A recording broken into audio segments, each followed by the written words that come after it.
since we visited Poisson. Maybe we should head over and have a look around.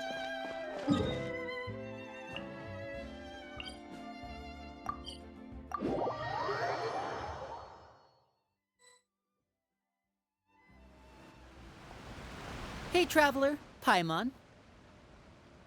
Oh, Paimon knows that voice! Over here.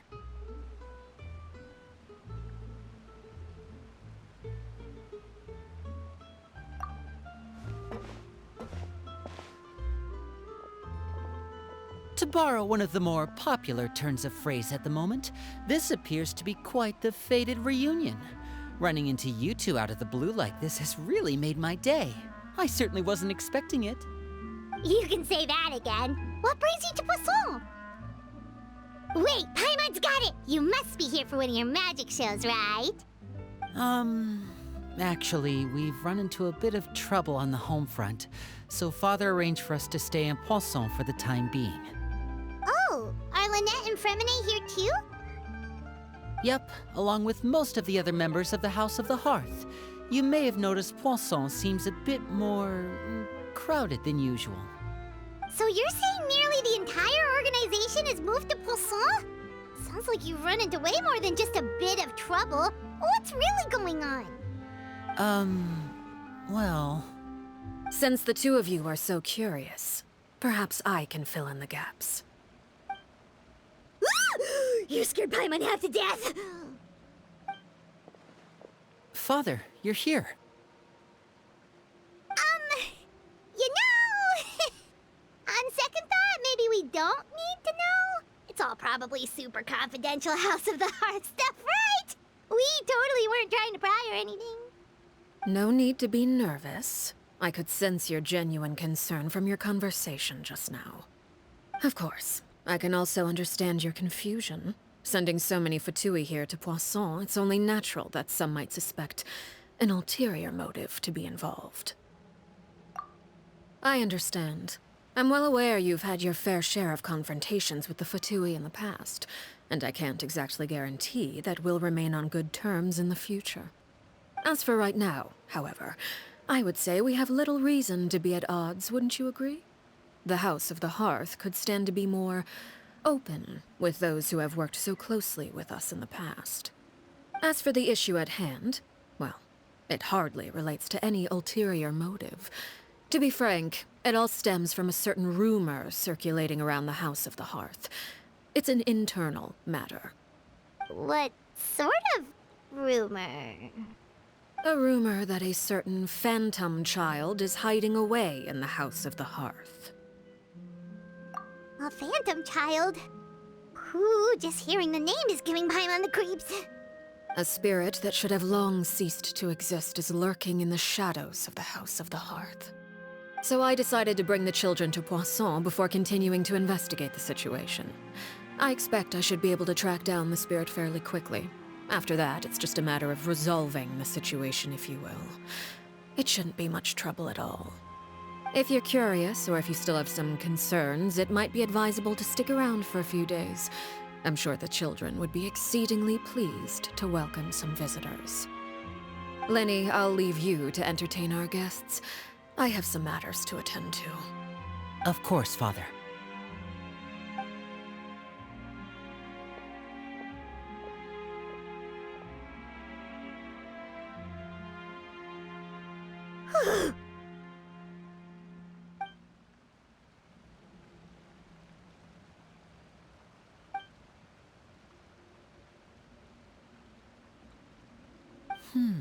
It has long been a dream of mine to invite you to our home and introduce you to my other siblings. You're quite well known in the organization already. A lot of people have been talking about you, especially after everything with the prophecy. If you're willing, why don't you stay a while and have a little chat with us? Alright. We don't have anything else to do right now anyway. But let's be clear, we're just gonna be there as guests, okay? Don't get any funny... Oh, wait a second. For your guests, that probably means we'll be treated to lots of yummy food, right? Of course. During our stay in Poisson, we've been helping out the locals with some fishing. We bring in quite the bounty every day. In fact, today's the perfect chance for me to show you what I can do in the kitchen. Let's go. I'll take you to where we're staying.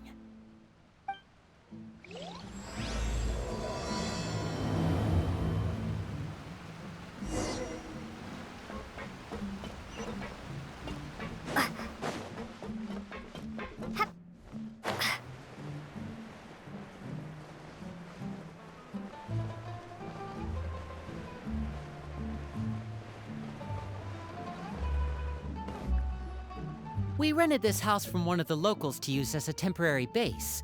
I'll come back later and tidy up a bit. After that, it should be all ready for you to stay in tonight. Awesome, thanks! So, where are we off to now? Well, when I happened to run into you two earlier, I was actually in the middle of distributing some supplies. With this many people staying in Poisson, we have to bring in outside supplies every now and then. I should probably make sure the rest of these provisions get delivered. Otherwise, people might start to get antsy. Okay, we'll come with. There are all sorts of rumors about your organization floating around out there. Paimon's not sure if she could even take a wild guess as to what's true and what's not. But now that we finally have the chance to see a day in the life of the house, we can take a good look at how you operate. Well, you're more than welcome to come along. Just follow me.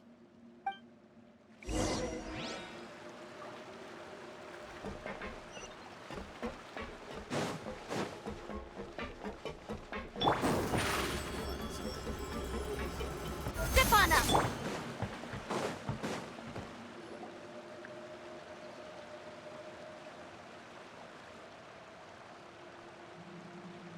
Linny, you're finally here. The supplies. I'm assuming you've... Brought them with me? Yep, here you go. Hello? Something caught your eye? It's the Traveler and Paimon! No way! Come here, everyone! Hurry! The Traveler and Paimon are here! One at a time, please. Don't crowd around them all at once. We don't want to scare off our guests now, do we? Oh, it's all right! Gotta say, Paimon didn't realize we were this famous. Of course! Father and Linny have told us so much about you. Father told us about how you helped Linny. According to her, you're a trustworthy friend. And as far as she's concerned, that's pretty much the highest compliment we've ever heard her give. As you can imagine, everyone's been very curious about you. I heard the Traveler is so strong that she can move a mountain with her bare hands. I heard Paimon eats so much that she can clean out the entire pantry at Hotel de Boer in just 3 days! Wait a second! That's the rumor you heard about Paimon? Oh, not cool at all! Oh, wait! When guests visit, you're supposed to give them gifts and stuff, right? Oh, we don't need something like that. Besides, we don't have anything to give to you! Come on, we insist! I can give you some of my new potions. Just pick your poison. And by that, I mean medicine or actual poison. I've got both. Huh? Or maybe Shaplo can teach you guys about stealth! He's super good at it! He's never been caught. Ah, now that's not a bad idea. I know you usually prefer to fight head-on, but it never hurts to expand your bag of tricks, right? When it comes to eliminating your enemies, staying quiet can go a long way. Trust me, I would know. I was poisoned not too long ago, and I'm still dealing with the after effects. So I'm not quite as good as I was before, but I can still give you some pointers. Wait. When you said gifts, Paimon didn't think you meant poison and stealth tactics. But those are the best things we can give you. You don't like them? Ooh, how about this? Tell me the name of someone who really annoys you, and we'll teach him a lesson for you. All right, Fold, Selwar. I think that's enough suggestions for now. When it comes to being a good host, it's the thought that counts. You don't need a physical gift to make our guests happy. In fact, pestering them with suggestion after suggestion might make them more annoyed than anything. I would say your enthusiasm has certainly gotten across. Really? welcome! It's been so long since we've had guests to play with. If there's anything you need, just let us know. Yeah, especially if it's poison or something. I've got all sorts of potions for that. Well, we'll talk to you all later. We've still got supplies to distribute. All right, see you later.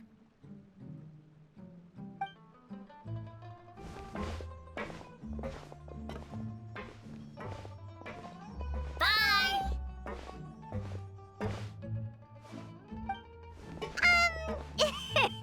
Lenny, about all that poison and stuff tactics talk just now. Scared you, did it? That kind of talk comes with being part of the House of the Hearth. When Foltz was really young, he strangled all of his family pets, just out of curiosity. He was labeled a dangerous problem child and was abandoned by his family. Elwar has an unnatural obsession with potions. Father has forbidden her from trying all the different concoctions she comes up with, but she still tries to test them in secret. You really have to keep an eye on that one. Chaplot is around my age. While I'm mainly responsible for collecting intelligence, he handles surveillance. He's very passionate about his work and has no reservations about taking on some very difficult missions. I know you two probably aren't used to that kind of talk, but I can promise you they only had the best of intentions. Things like stealth tactics and developing different poisons, they really mean a lot to them. They were just trying to share the best of what they could offer, that's all.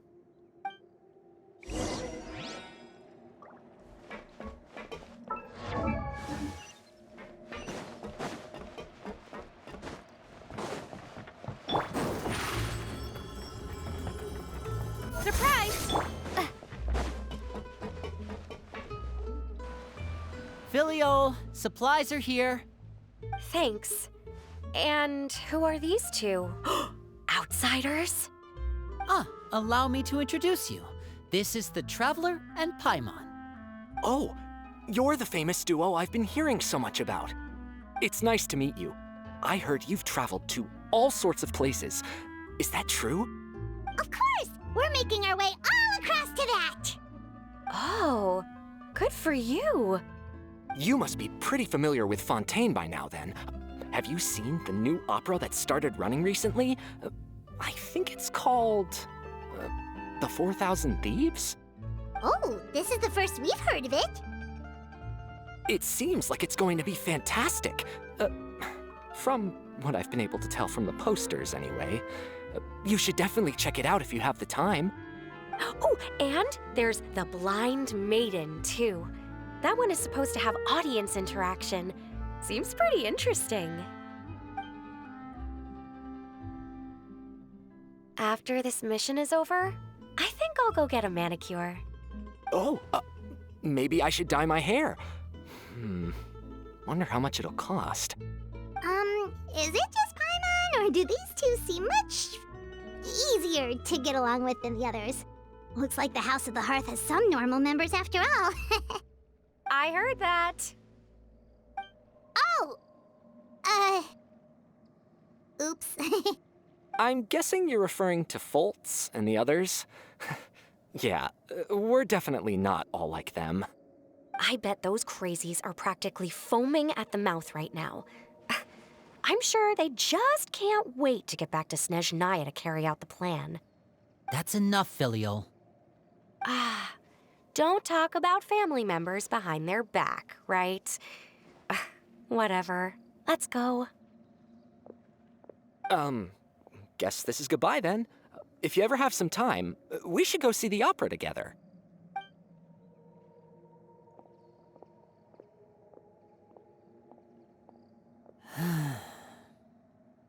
Well, that's it for the supplies.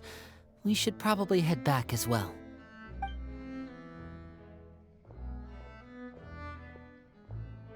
Well, they didn't seem too happy with each other. Seems like there could be something more going on here. You're right. We're only here as guests after all. Oh, Linny's getting super far ahead. Come on, let's catch up.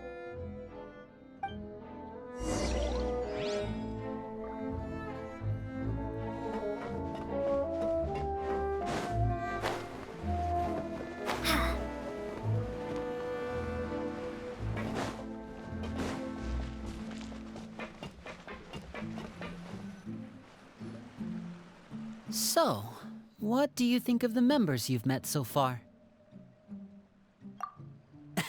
Well, Father is always encouraging us to be strong-willed and independent.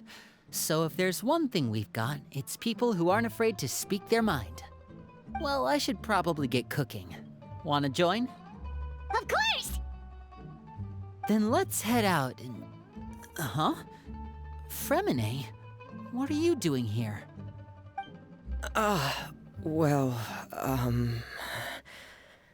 Hey, nice to see you again! you too. I heard you're here as guests of House of the Hearth. Welcome.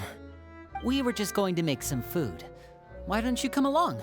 I could use some help in the kitchen, and I seem to remember you mentioning you wanted to make seafood soup for the traveler in Paimon. Seafood soup? Oh, Paimon's drooling already. Were you looking for something just now, Fremine? Maybe I can help. It's nothing. I just wanted to see if there were any extra supplies. Yeah, we've got some left over. What do you need? Some food and water, and some clean cloth, if possible. No problem. Give me a second here. Food, water... Wait a minute. What do you need all of those for? You're not on any missions as far as I'm aware, and you were just going to come eat with us. So what's this all about? I thought I'd grab an extra portion because I get hungry at night. Could be because I'm growing, you know, and... Fremine, you remember what I told you? You're not like me. Your lying skills still need some work. Tell me what's going on. Is it really bad enough that you have to keep it from your own brother? Maybe it'll be better if we gave them some space.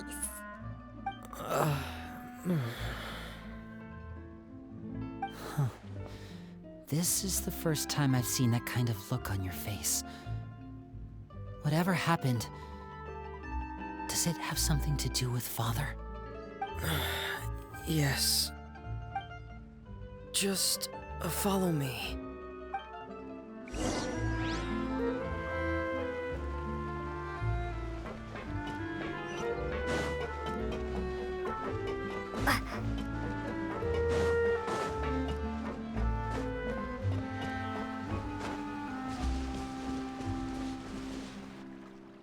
You're back! Oh, and you've brought some friends with you this time. Hello, my name's Linny. I grew up in the House of the Hearth. And you are? Hi, Linny. I'm also a child of the House of the Hearth, just like you. You can call me Clairvy. Clairvy?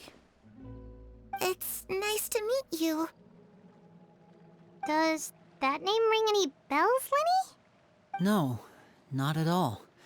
That's not a name we have on our roster, I'm sure of it. What I'm not sure of, though, is how she managed to sneak in. She must be the phantom child Father's been searching for.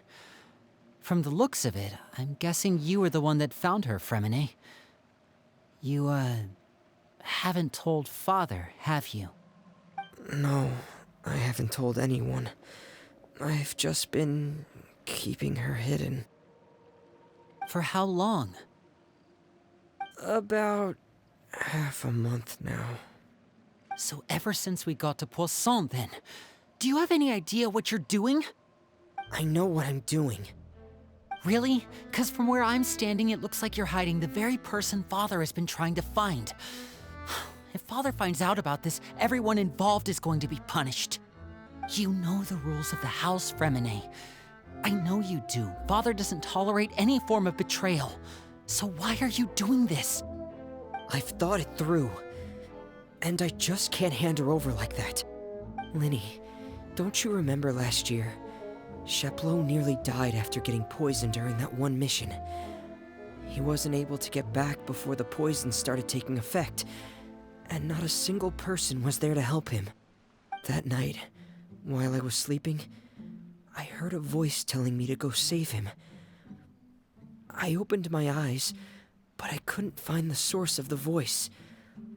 I thought maybe I was just hearing things, but I went to look for him anyway. Luckily, I got there with enough time to save his life. That feeling of being haunted, of hearing voices, it's happened many times in the House of the Hearth. I'm sure you've noticed. So what you're saying is, that was her? She was the one who spoke to you that night? Unless there are other spirits roaming around the House of the Hearth, I don't think there's any other possibility. If Clairvy were our enemy, it wouldn't matter whether she was a spirit or an actual child. I would have acted without a second thought, because that's what Father ordered us to do. But she's been living with us, helping us from the shadows all this time. I think that makes her family. I couldn't just hand her over to be dealt with. Not when there's so much we still don't know. So what's your plan then? You can't keep her here forever. Someone is bound to find out eventually. I haven't thought that far yet. I don't want to disobey an order from Father, but I also don't want to put Clairvy in danger. Come with me. There are a couple things I'd like to say to you in private.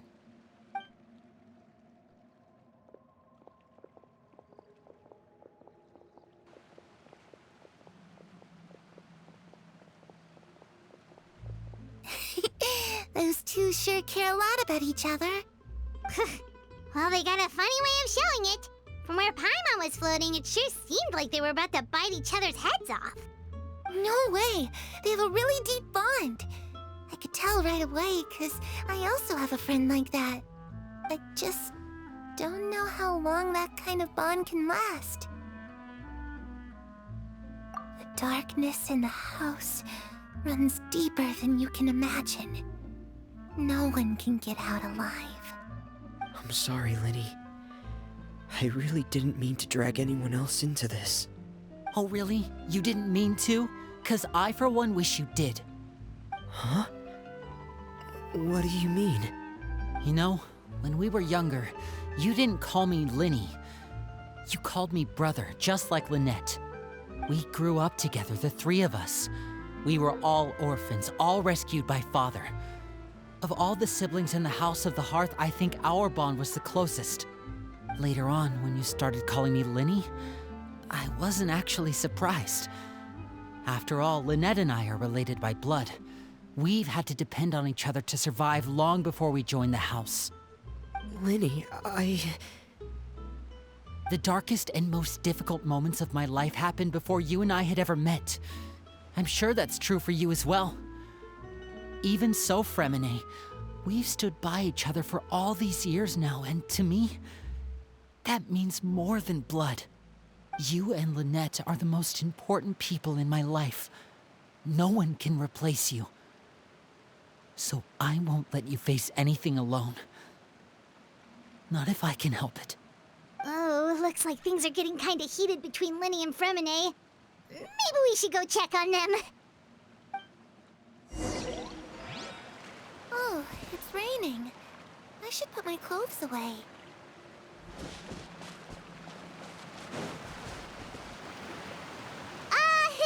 Hey, you two! Hope we aren't interrupting anything.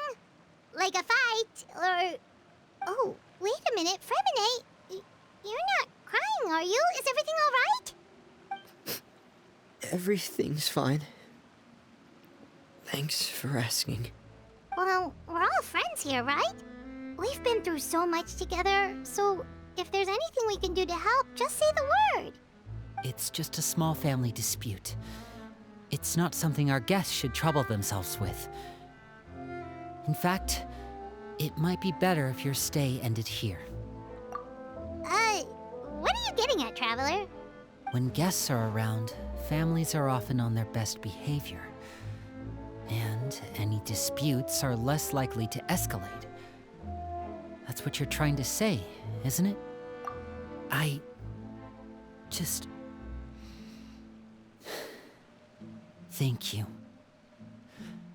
I was really hoping to keep you out of it. But even if I could think of some other reason to turn you away, I'm not sure I could convince you. I know things could turn dangerous, so I promise you this. From now on, I'll protect you like my life depends on it. Me too. Well, back to the matter at hand then. If we don't plan on handing Clairvy over to Father, then our only other option is to solve the mystery of her identity before Father is able to track her down. That means finding out where she came from and what she's doing here. Then we can send her on her merry way and pretend like none of this ever happened. I've tried that already. And? And... nothing. I tried taking her somewhere really far away, but... after some time, she just reappeared. She even came with us all the way to Poisson. It seems like wherever the house is, she follows. I don't know much about spirits. Do you two have any ideas? Let's see here. Paimon remembers hearing something like, if you fulfill a spirit's last wish before they died, they'll let go of whatever's keeping them here and return to the ley lines. Oh, it's just that Paimon doesn't really remember where she heard that, so it's not guaranteed to work or anything. Well, sounds like it's worth a shot. Guess that means we should go ask her about her wish. But first, Fremine, I need you to promise me something. What is it? I need you to promise me that this will stay between the two of us. We're the masterminds behind this whole thing. No one else gets involved. Can you do that for me? Of course. I promise. All right. Then let's seal the promise just like when we were kids. Fist bump on 3. Ready? 1, 2, 3. I swear.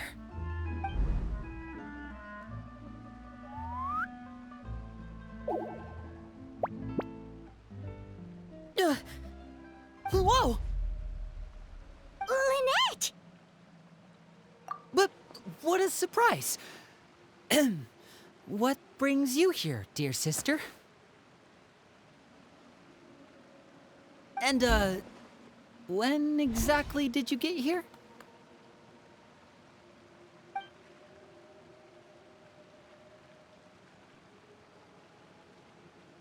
You're an idiot, brother. And you too, Fremine.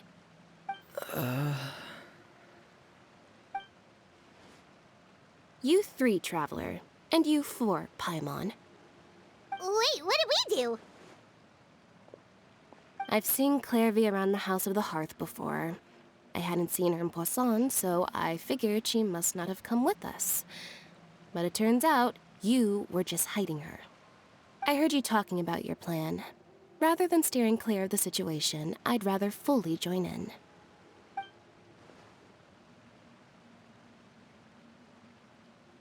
If you don't agree, I'll have no choice but to report everything back to Father.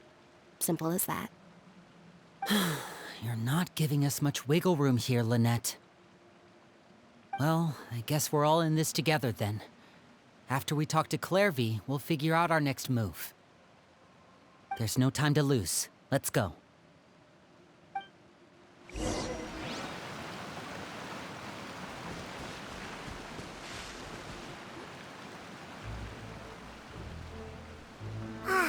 I'm full. Thank you for bringing me this food, you guys. She said she's full, but the food doesn't look like it's even been touched. That's right. Based on what I've been able to observe, it doesn't seem like Clairvy can interact with the physical world at all. Still, when she's presented with food, she'll always linger around it for a good little while. Maybe, in her mind, she really is eating those things. Does she know that she has already passed away? I've tried to ask her, but she didn't answer. My guess is that she's just as confused as we are. Or maybe she couldn't understand the question at all. Clairvy, If you've got some time, I'd like to ask you a few questions. Sure. Oh, another new friend. Hi, I'm Clairvy. Hello. Clairvy, how did you join the House of the Hearth? Huh? Isn't it the same for everybody? The knave brings you here and then you can't leave. It's just that your name, it's not on the roster. And I've never seen you before. The roster? Oh, I get it now. I think there might be some things you don't know about this place. The people in charge, they're not as nice as they look. They say they keep a roster, but it's not complete. There are a lot of people who aren't on it, and never will be. In this house, some people are family, and other people are just test subjects. Those kinds of people aren't ever going to get a place on the roster, unless it's the roster of people who've been executed. Wait, does that mean the knave... She... Is there anyone that can vouch for you? Perry, she's my best friend. She's the only one I trust in this place. Have either of you heard of that name before? No. Me neither. Clairvy, Perry. Neither of those names are on the roster. But it seems like she's telling the truth. Either that, or this kid's already got a bag of tricks bigger than mine. Maybe we should try a different approach. Clairvy, do you have a wish?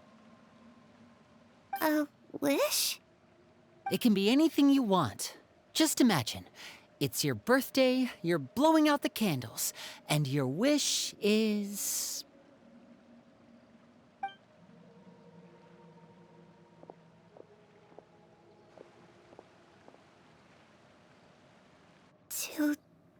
To go outside, where the sun can find me. That's... it? Well, that sounds easy enough. The darkness in the house runs deeper than you can imagine. No one can get out alive.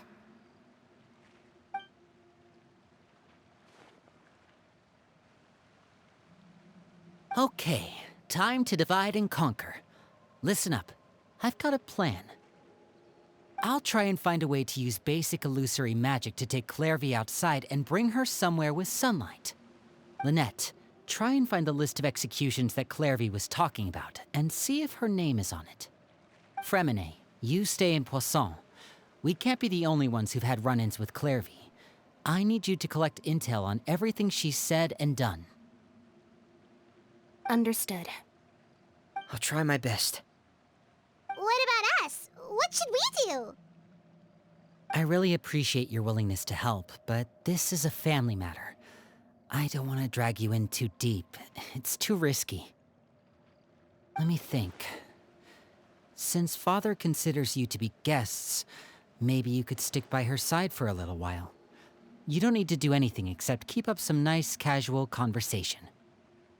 Ah, Paimon gets it. You want us to distract her. I'll give you a magic bird. If Father suspects something, all you need to do is release it when she's not looking, and it'll alert me that something's wrong. Of course, that's only as a last resort. If Father doesn't seem to notice us, there's no need to make contact. We'll reconvene here tonight after all's said and done. If the worst-case scenario happens and we're discovered, just tell Father everything. We're not going to let our guests get punished for our own actions. That's where we draw the line. You too. Okay, this is where we part. Father should be at the beach nearby.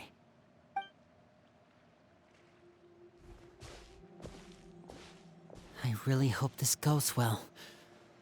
No, it has to go well. That's the only way this can get resolved.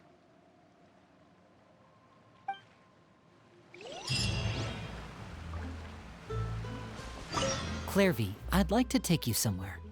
Is that okay with you? Sure. Where are we going?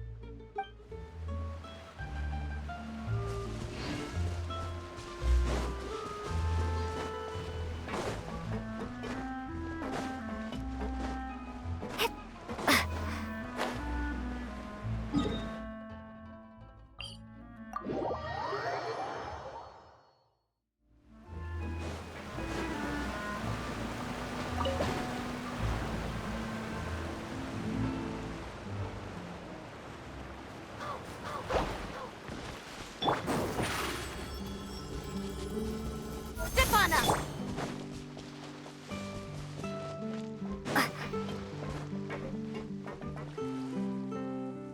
It's the knave and child.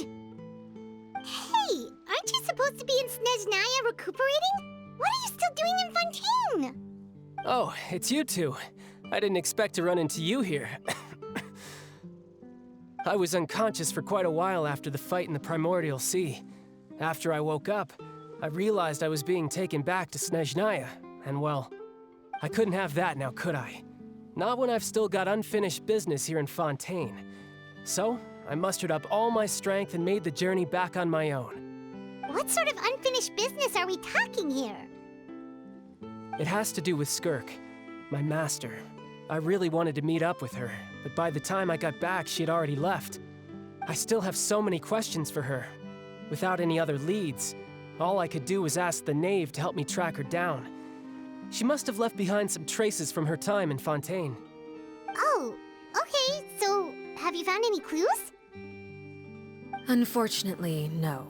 While the House of the Hearth is adept at collecting all manner of intelligence, certain existences can still manage to escape our purview. Basically, unless Master feels there's a need to meet with me, she's not going to be found.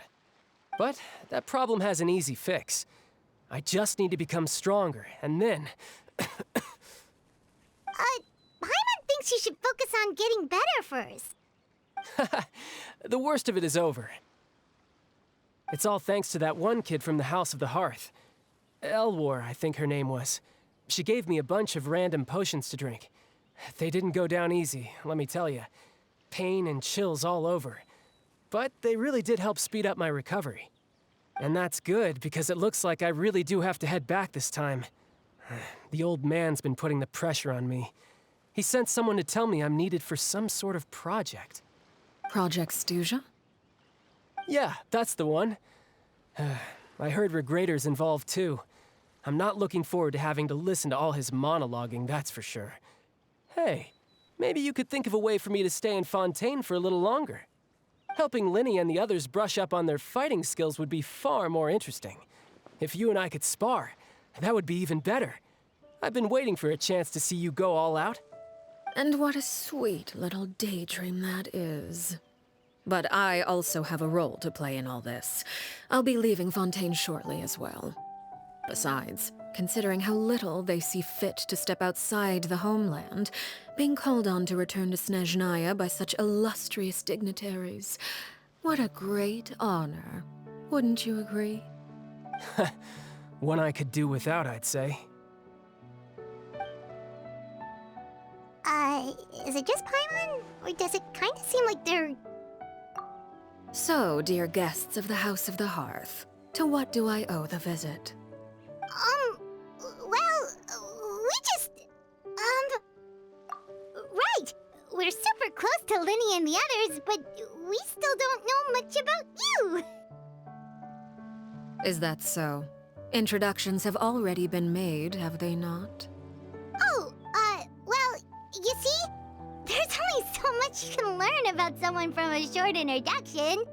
At least tell us something a little extra, like... Why do you call yourself father? Huh, good question. I'd also like to know. The fact that you have to ask tells me our intelligence work has been quite successful. Telling you the answer to that question would only serve to undermine that success. And we can't have that, now can we? Spoken like a true diplomat. That was some expert sidestepping right there. Well, if there's nothing else, I think I'll take my leave. I still have a small matter to resolve at home. Wait, don't go!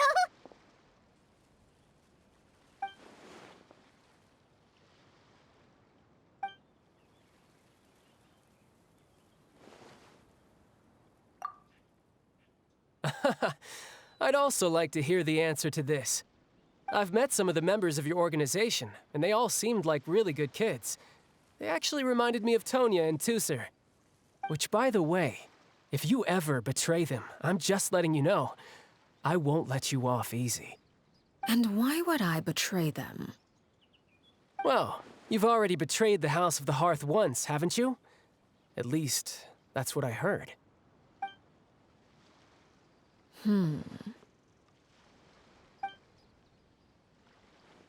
Okay, I admit.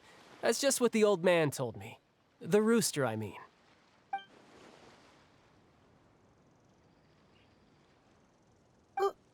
Wait, did you really do something bad to those kids? Never mind what I've done. I'm more curious as to what the mighty rooster had to say. Care to enlighten me?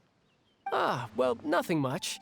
Just some stuff about you taking out many other members of the House of the Hearth, and even going so far to attack your own family. I see. Oh, based on your reaction, I'm guessing it's all a bunch of lies. Hardly. I don't appreciate his particular turns of phrase, but I suppose he didn't say anything untrue. Although, it would be more accurate to say that there is a certain level of prejudice involved, but I don't intend to clear that up just yet. Prejudice has a funny way of concealing the real truth behind certain things, an attribute that I find to be quite advantageous. Call yourself a Fontanian, for example, and people will assume all sorts of things, when the real truth is that this is simply the land where I was raised. Huh? You're not actually from Fontaine? But then why did you try to help out with the prophecy and everything? I was trying to protect the children born in Fontaine. Claiming that I myself was a Fontanian simply made it easier to operate. People would hardly suspect a fellow Fontanian of having any ulterior motives. Who wouldn't want to save their homeland, after all?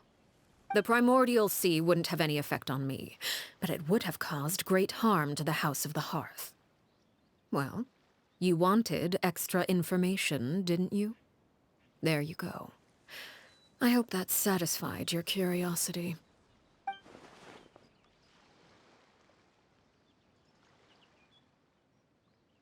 So, you stayed in Fontaine for the kids. I guess I was wrong to believe you'd betray them. Apologies. Looks like I was holding on to some prejudices myself. Good. Like I said, I like it when others have misconceptions of me. Actually, while I was recuperating at the House of the Hearth, there was something else that really caught my attention. I heard that members always resolve disputes and arguments with a friendly spar, and the loser has to back down. Seems pretty cool if you ask me. Would also give them plenty of opportunities to hone their skills. Well, that's only a recent development. In the past, such spars weren't nearly so friendly. The losing party would lose everything, including their life. They were that high stakes? Whew, at least that's not a thing anymore. Well, the current atmosphere's not half bad. I'm a bit jealous, actually. You've got so many family members around you, and you even get to live with them. Having a lot of family around means dealing with a considerable amount of bickering and scheming. Once Tonya and Tusser enter their rebellious phase, I'm sure you'll understand.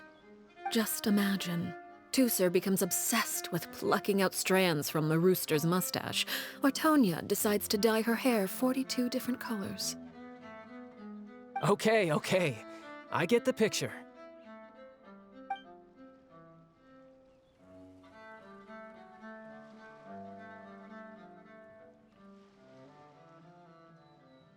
Well, would you look at the time? I should probably get going.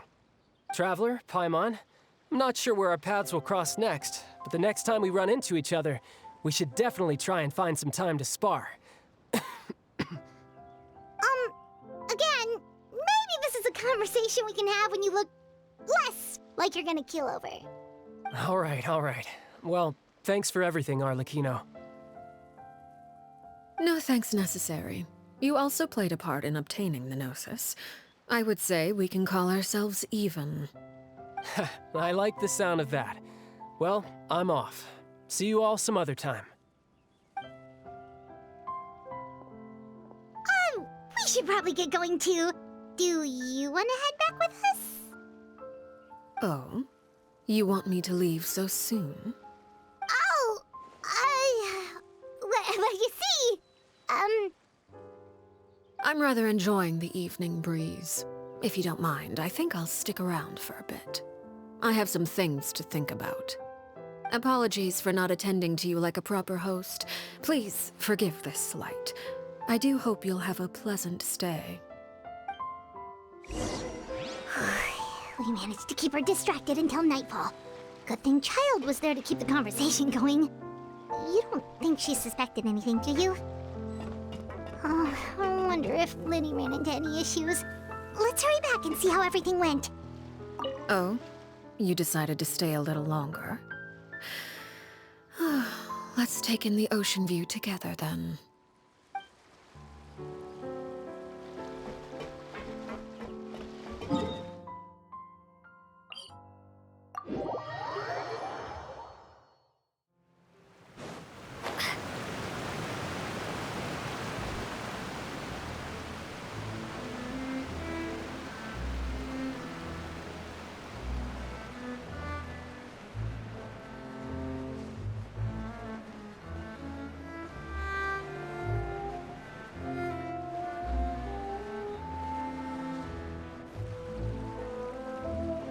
Lenny, how did everything go? Well, long story short, we ran into a small issue. Clairvy can't go into the sunlight. Everything was fine at first. She followed me up to the surface just like I told her.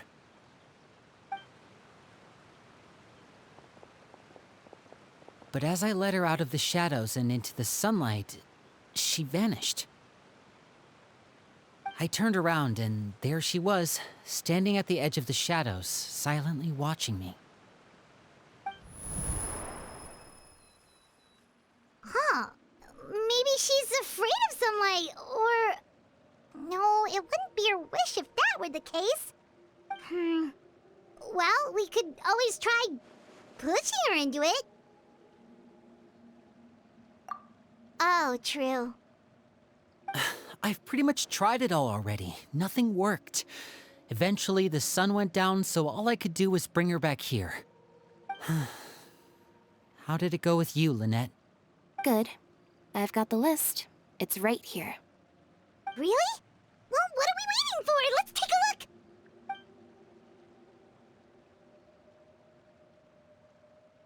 Oh, that's a lot of pages. Oh, it's gonna take forever to get through it all. We can each take a section. Here. La Pouillade, l'endroit, Chambel, horaire.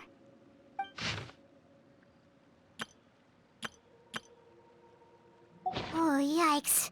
That horaire guy has a huge scar on his face. He's kinda giving Paimon the creeps. Ah, I've met him before. The scar is from an injury he received during a mission. I still remember him joking with me about it. He said any future lover would take one look at him and then lose all interest. Did he say anything else? Well, I asked if there was someone he was interested in.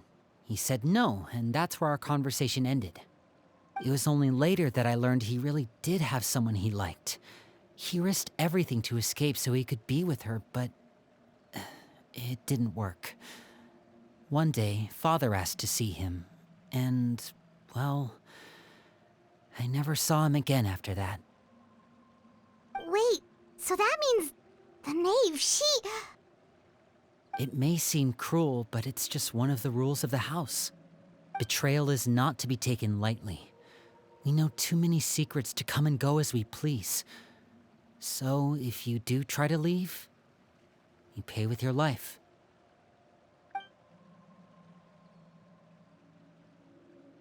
Her name's not here, huh? Well, that's not too surprising. It doesn't seem like this list is complete. It only contains records dating back around 5 years. Let's shift our attention then. Fremine, were you able to find anything out? Fremine.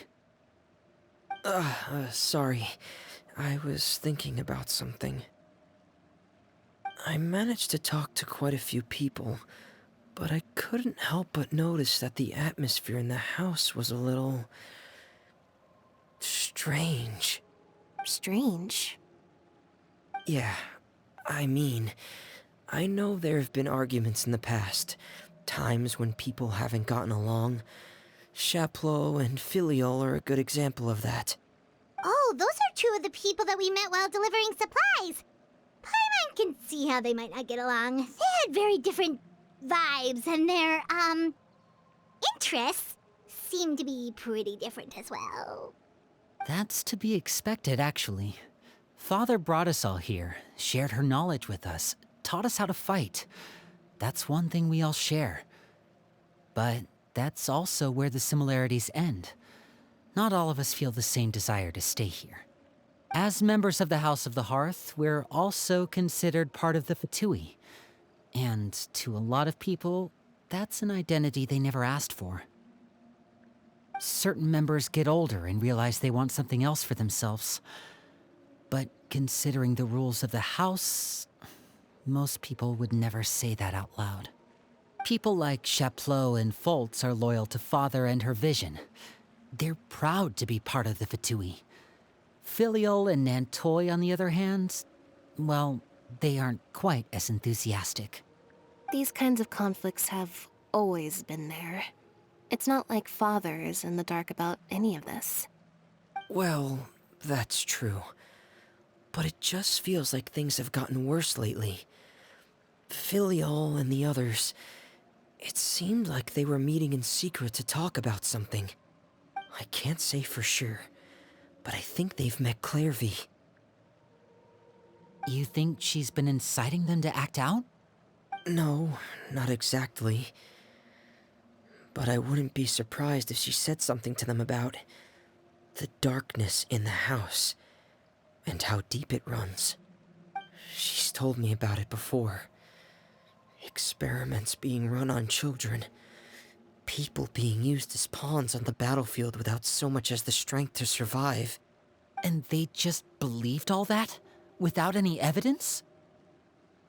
Clairvy's words probably gave them the excuse they were looking for. Whether they actually believe them to be true is secondary. This is all because of Project Stuja, isn't it? Whoa. Hold on a second. What's this Project Stuja all about, huh? This is the second time it's come up now. Sorry, but I'm not sure of the details either. I only know what Father has told us, which is that it's something the Rooster and Regrator have been working on together. Apparently, it has to do with the Fatui's strategic plan for the future. Because the House of the Hearth was so successful in obtaining the Gnosis, we now have the honor of playing a key role in Project Stuja. Wait, but isn't that a good thing? Key role is just another way of saying dangerous role. To us, the whole thing is an inconvenience. Father thinks so too, but she's in no position to refuse. Their plan isn't exactly unreasonable, and they've been funneling the house a lot of funding. It's just that we'll lose a lot of members in the process. Participating in the plan, it's an honor in name only. What they're really trying to do is subdue us. The existence of an intelligence organization outside their control makes them feel uneasy.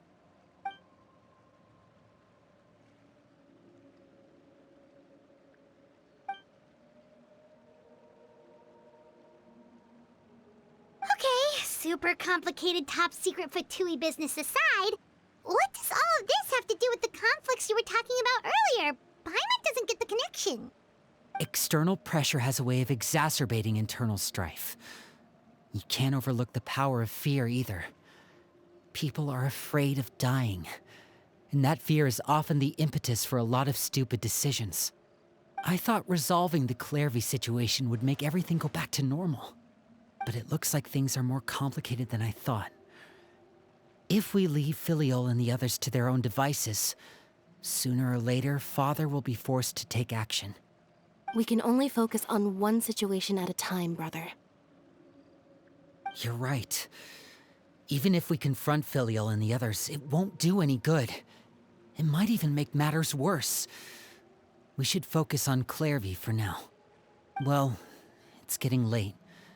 We should head back and get some rest. We'll try again first thing tomorrow. Lynette, you stick with me this time. Fremine, keep a close eye on Filiol and the others. Make sure they don't do anything they'll regret. Good work today, everyone. Have a good night, and I'll see you tomorrow.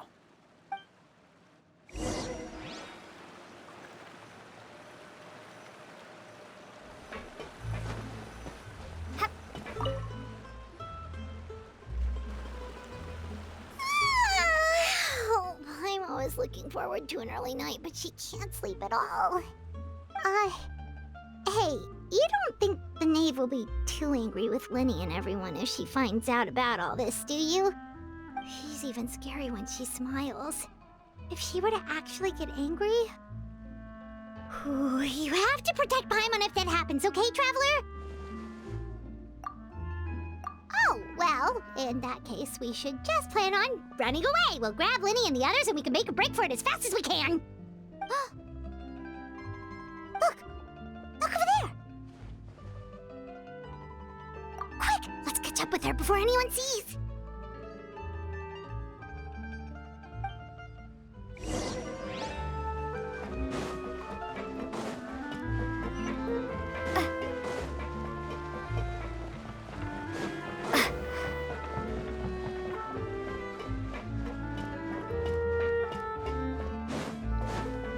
Over there!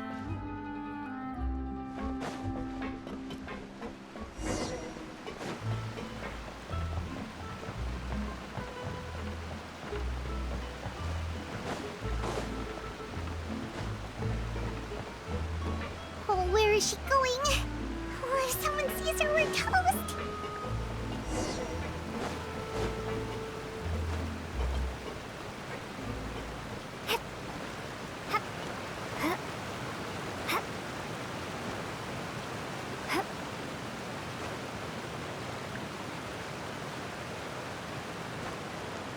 Oh, look! She stopped!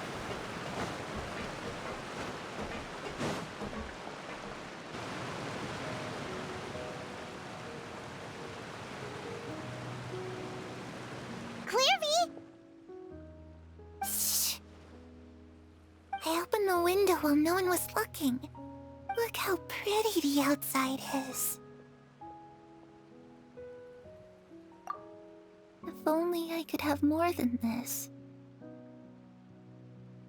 You probably think I'm being silly, huh? All this hopeless resisting. It's better to dream of what I could have than try to make it a reality, right? Please, help us get on the same page here, Clary. We need you to tell us what you know. Can you do that? Sure. Although, after you hear all this, I think you might regret that decision. Everyone in this family is nothing more than a tool, something to be used and exploited. We're all expendable, including me. As long as you're useful, you get to stick around. Lose your value, and you're handed over to the doctor, experimented on, and given a fate worse than death. I've seen it happen again and again, and I've had enough. You're saying the knave did all that? It's just, that doesn't seem like something she would do. She's scary and all, but it seems like even she has lines she wouldn't cross. I knew you wouldn't believe me. Everyone thinks she's a good person. They all think of her like a real mother. Mother? But she doesn't deserve that title. She's disgraced it and tarnished it. And if I had things my way, I'd never see her again. If only Perry were here, she'd understand. Perry. There's that name again. Also, Paimon's getting a strange feeling. It almost feels like she's not really here with us. Paimon can't tell if she's actually talking to us or if she's mistaken us for someone else. Well, in any case, it seems like she really needs someone to talk to. We should keep her company for a little longer. She looks so young. But it seems like she's been through a lot. It's getting windy. I should close the window. Ooh, look at the moon. Isn't it pretty? Hey, wanna hear a secret? I heard that if you look up at the night sky in Snezhnaya, you can see the aurora. It's supposed to be super pretty. Even prettier than the moon tonight. Perry and I promised each other that once we're older, we're gonna go see it together. But I can't find her. I'm worried she's also been... No, that wouldn't happen to her. She's special. Mother likes her a lot. I should really go talk to Mother, but we just fought. She doesn't want to see me, and I'm too scared to face her. What should I do?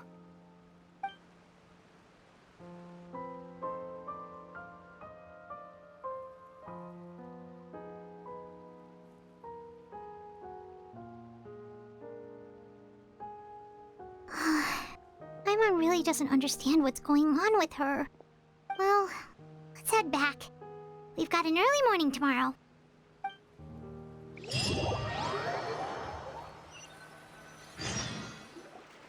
All right, looks like we're all here.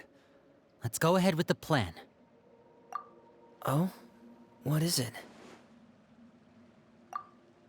What makes you ask that? Well, we kinda ran into Clairvy last night, and that's what she told us. We met the doctor back in Sumeru. He's super dangerous, and he's done all sorts of bad things. It's possible that Father and the Doctor have had certain dealings, but I don't think Father would work with him. We're not really on the same side, so there's not a lot of trust between them. That doesn't exactly set the stage for a successful partnership. I did hear, though, that when Father first became a Harbinger, the Doctor offered to work with the House of the Hearth. Father rejected most of his proposals, except for one. It had to do with some sort of secret experiment. Secret experiment? Could that be what Clairvy was talking about? I don't think so. I don't know any details about the experiment itself, but I do know it's an entirely independent operation. The Doctor only proposed a direction for the research. That was the extent of his involvement. I still don't think that counts as working together. The details of the experiment are confidential, but complete records are kept on all participants. That doesn't seem to be the case with the situation Clairvy referred to. I know you don't agree with some of the Fatui's methods, and I'm not asking you to. But I am asking you to trust us on this. The House of the Hearth has its own principles. There are certain lines we're not willing to cross. Alright, that's good to hear at least. Clairvy seems to think the Knave and the Doctor worked together to do something horrible. If that turned out to be true, Paimon doesn't know how we would even face you guys. It's just that it doesn't seem like Clairvy is lying either. The easiest thing to do would be just ask the Knave directly, but Paimon doesn't think she'd tell us. Father didn't come back last night. She's probably still near the shore. We'll be counting on you to distract her. Lynette, you're with me. Fremine, you know what to do.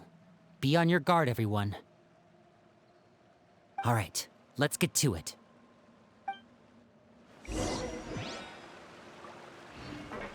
Where are we going today? Let's try somewhere further away this time.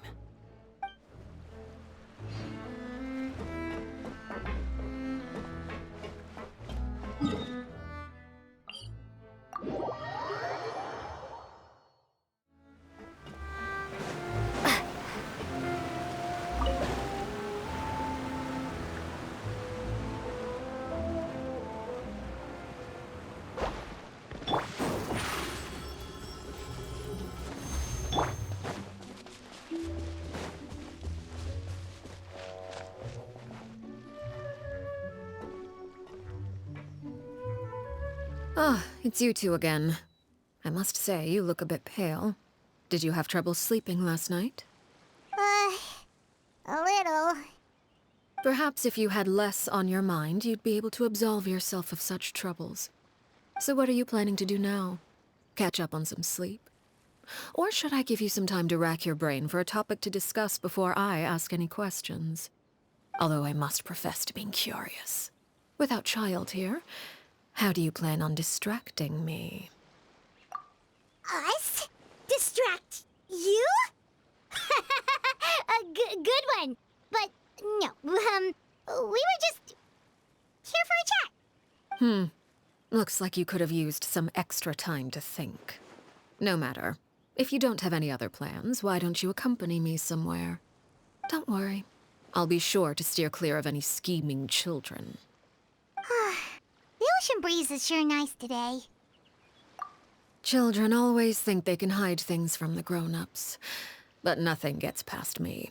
Least of all a little scheming. I think I'll let them have at it for a little longer. I can be very patient. Well, I'll leave you to think things over. If you're so inclined, meet me outside the Palais Mermonia. Good things come to children who do as they're told. So I do hope you decide to tag along. If only for your friends' sakes. What should we do?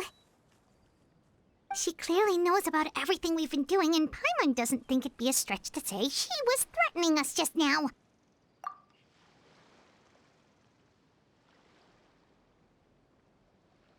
Oh, good idea. Hopefully he sees it in time. Well, we should probably head to the Palais Mermonia. Paimon doesn't want to find out what happens if we don't show up. Based on what the knave was saying just now, it sure didn't seem like it'd be anything good. Okay, then we probably shouldn't keep her waiting. It seems like Linny and the others are on thin ice, so let's do our best to not get them in any more trouble.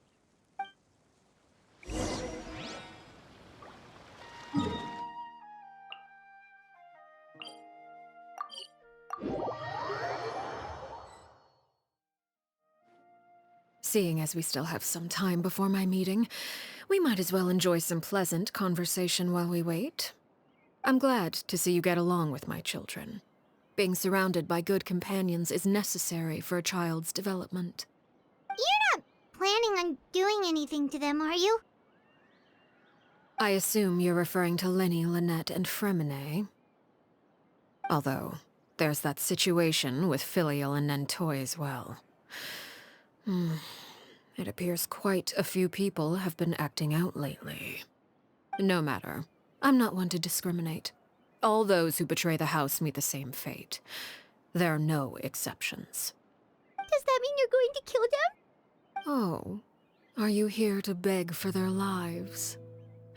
I'm sorry to disappoint, but the rules of the house change for no one. In my organization, everyone is responsible for their own actions. But don't you care about them at all? They really respect you. They even call you father. You must feel something for them. Any organization in which feelings come before principles is one destined for ruin. The House of the Hearth is hardly an exception. You could say our principles are more stringent than most. Perhaps I can offer you this consolation at least. As our guests, you two will not be held accountable along with them. I would imagine Linny, Lynette, and Fremine will be able to keep their lives. As for Filial, Nentoy, and the others, I'm afraid there's little I can do. They can try to escape, but once you know our secrets, there's no getting out alive. But that's awful. Ah, you seem concerned. Out of consideration for my guests, I suppose I could turn a blind eye for a little longer. If Linny and the others manage to dispose of Clairvy in the meantime, all evidence of their wrongdoing will be lost. In that case, I could hardly punish them for something I couldn't prove. If their efforts are unsuccessful, on the other hand, all will be held accountable. And the punishment will be severe. Of course. Oh, and here, I believe this belongs to you. Do try and keep better track of it next time. It takes a considerable amount of time to train a bird like this. It would be such a pity if you were to lose it. Permanently. Wait, where did you get that? Well, I'm afraid that's all the time we have to chat. Now, for the matter at hand. I asked you to meet me here because I have business at the Palais Mermonia. It has nothing to do with you, but I think it would be prudent for you to stick by my side for the time being. There will always be time later to run off and tell Linny what you've learned. Well, time to go. Looks like we wrapped things up just in time.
It's been a while, Monsieur Neuvillette.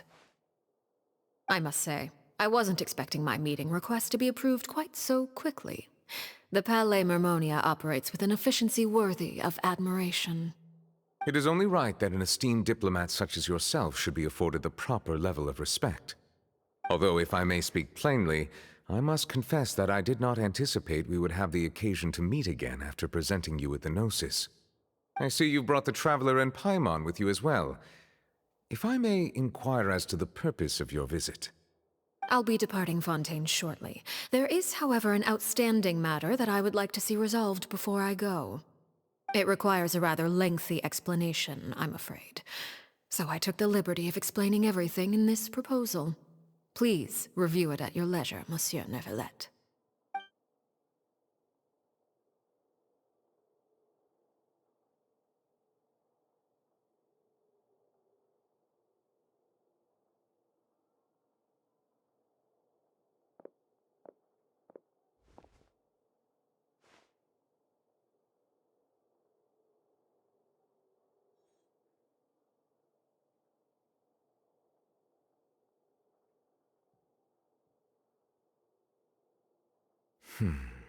I understand your request.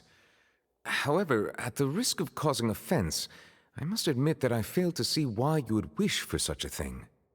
I heard you have a certain fondness for water tasting, Monsieur Neuvillette, so allow me to use water as an analogy. A family is like a large body of water with countless rivers flowing in and out. As someone who watches over this system, I would hope that each river that flows from the source will eventually reach the ocean. Of course, objectively speaking, I know this is impossible. Most of the rivers will dry up along the way, disappearing into the ground and leaving nothing but a barren riverbed behind. Not all rivers are destined to reach the ocean, but I would not see their existence rendered meaningless. I believe the water that flows within them is simply meant for a different destination, like a field in need of irrigation. Or perhaps the glass of a certain water-tasting enthusiast. Did you get any of that, Traveler? Your words paint an optimistic picture indeed. Allow me to remind you, however, few among us are willing to sip from a glass filled with tainted water. It may have been tainted at one point in time, but not to worry. I'll make sure it's drained of all impurities and returned to its cleanest form.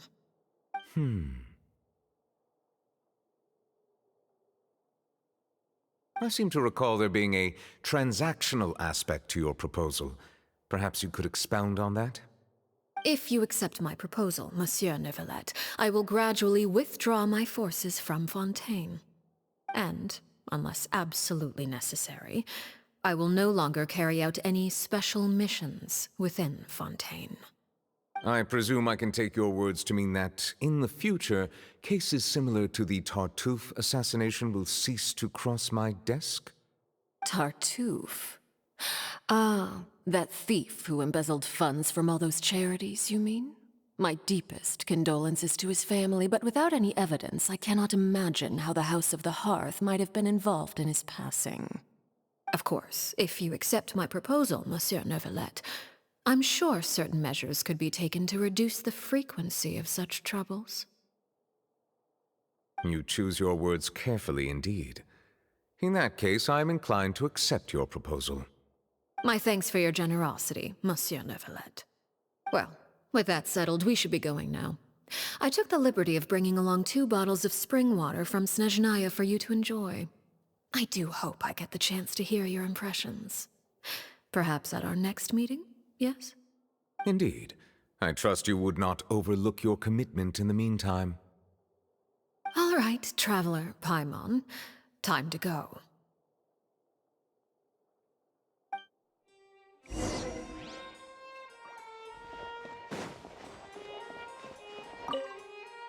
I believe I've told you before that my emotions easily resonate with those of others.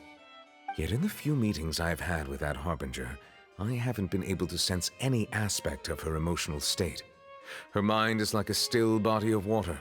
Who knows what darkness lies in its depths, and the lack of ripples on the surface gives nothing away. It's unclear whether this is her natural state of being, or whether it's an incredible strength of will that gives her the ability to master her emotions. Either scenario, however, suggests she is a very dangerous individual. I do not expect an explanation as to why you two are by her side.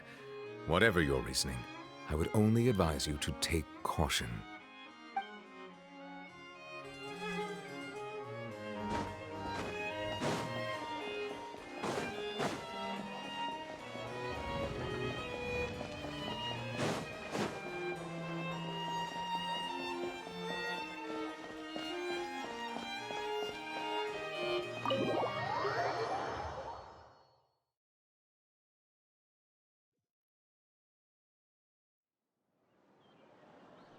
So, what exactly were you talking about back there?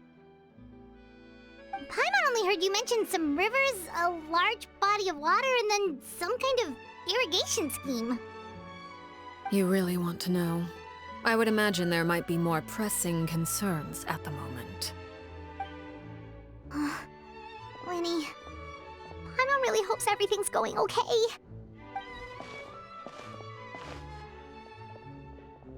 Oh, Paimon recognizes that look. You've got your thinking cap on, don't you, Traveler?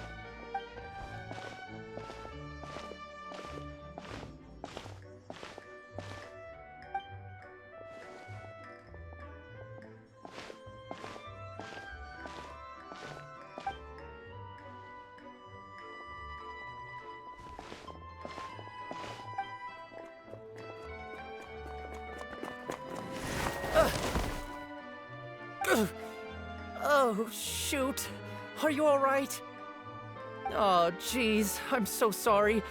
I was so focused on selling these papers, I wasn't looking where I was going. Well, let me make it up to you at least. Here, take this paper. On the house.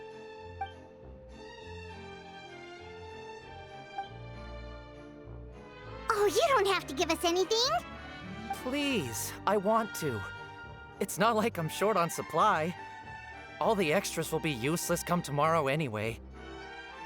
It's my fault, really.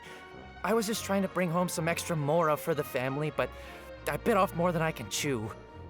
I haven't had many takers today, so I'm still swimming in papers.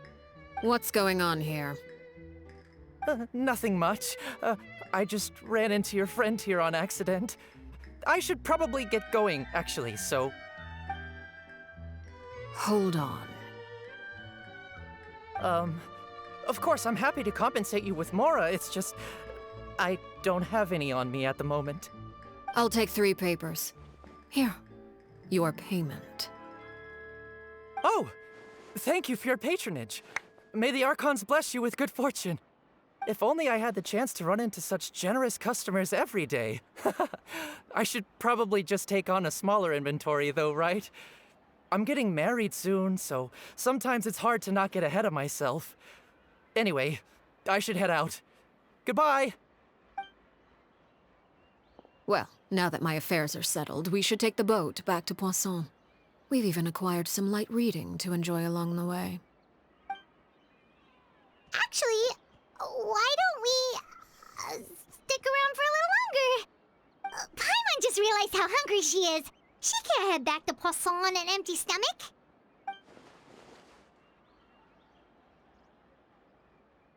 It appears you two are under the impression that delaying our return will somehow alter the situation in your favor. I'm sorry to ruin your fantasy, but your efforts are meaningless. That being said, I could be persuaded to give Linny some extra time. I just have one condition. If you agree to my request, I'll even answer some of your questions. You're quite curious about Clairvy, are you not? And my relationship to her. Wait, why are you being so generous all of a sudden? You're not gonna ask us to do something bad, are you? You overestimate yourself. You don't have the talent for bad things. Then what can you possibly... The most important consideration in a negotiation is that both sides receive something they want. Demands and threats only get you so far. Wonderful. Here it is.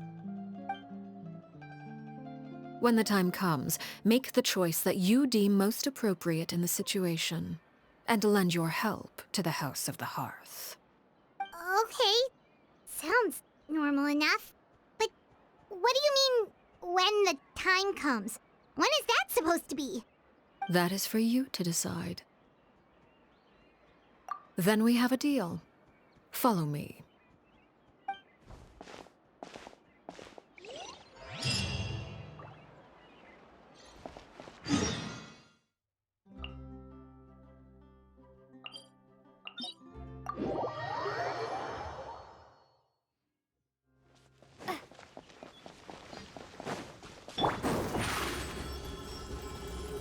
Over here!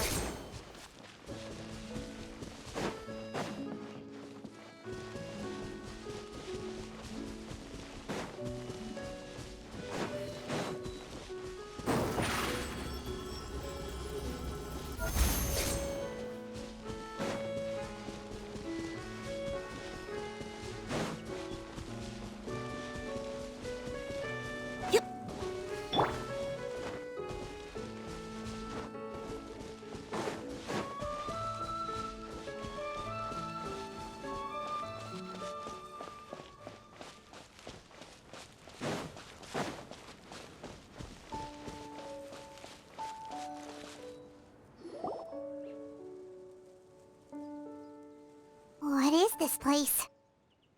Somewhere long forgotten by everyone. It used to be a grand building. Now it's nothing more than a pile of rubble. No one comes here anymore, nor does anyone care about what once happened here. Although, this place does have something to do with the story I'm about to tell you. It was before I became a Harbinger, and before Linny and the others joined the House of the Hearth. Due to certain events, I first killed Clairvy and then her mother. And this is where it all happened. You were the one that killed Clairvy? Patience now. Allow me to explain Clairvy's side of the story first.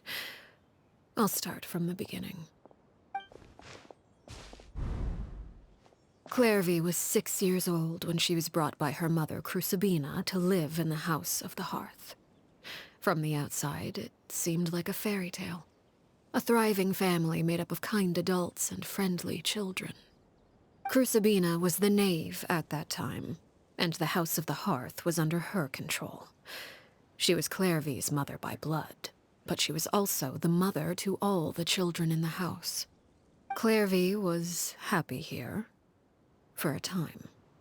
But she quickly realized that being part of this family wasn't a fairy tale at all. It was a kind of purgatory. Purgatory? Exactly. The House of the Hearth takes in war orphans from all over Tevat. But as for how to raise them, that depends entirely on the person in charge. Crucibina came up with a novel idea. She would teach the children to fight, force them to duel each other, and then crown as the king of the house the child who proved themselves most worthy of inheriting her title. It's difficult to estimate the number of children who died or were maimed in the process. There's little I can say about the ones who died. The ones that emerged with permanent injuries, on the other hand, well, they still served a purpose. They would be handed over to the doctor to be experimented on, or sent away on dangerous missions. Nothing more than tools to be used and then discarded. So those were the experiments Clairvy was talking about. But what actually happened to her? You said that Clairvy was Crucibina's daughter, so if Clairvy tried to convince her to stop what she was doing, Crucibina probably would have listened, right? Despite being Clairvy's mother, Crucibina cared little for her daughter. She forced Clairvy to join the House of the Hearth only as a means to demonstrate her own impartiality as a mother, to prove that she treated all her children equally. Clairvy did try to convince her mother to change her ways, but it was to no avail. After her efforts failed, the only other option was to rise up and try to fight back. Unfortunately, the other children had already been thoroughly indoctrinated into the illusion of happiness Crucibina had created. Of course, there was one exception. Someone Clairvy's age who knew the truth about the House of the Hearth. Her name was Peruere.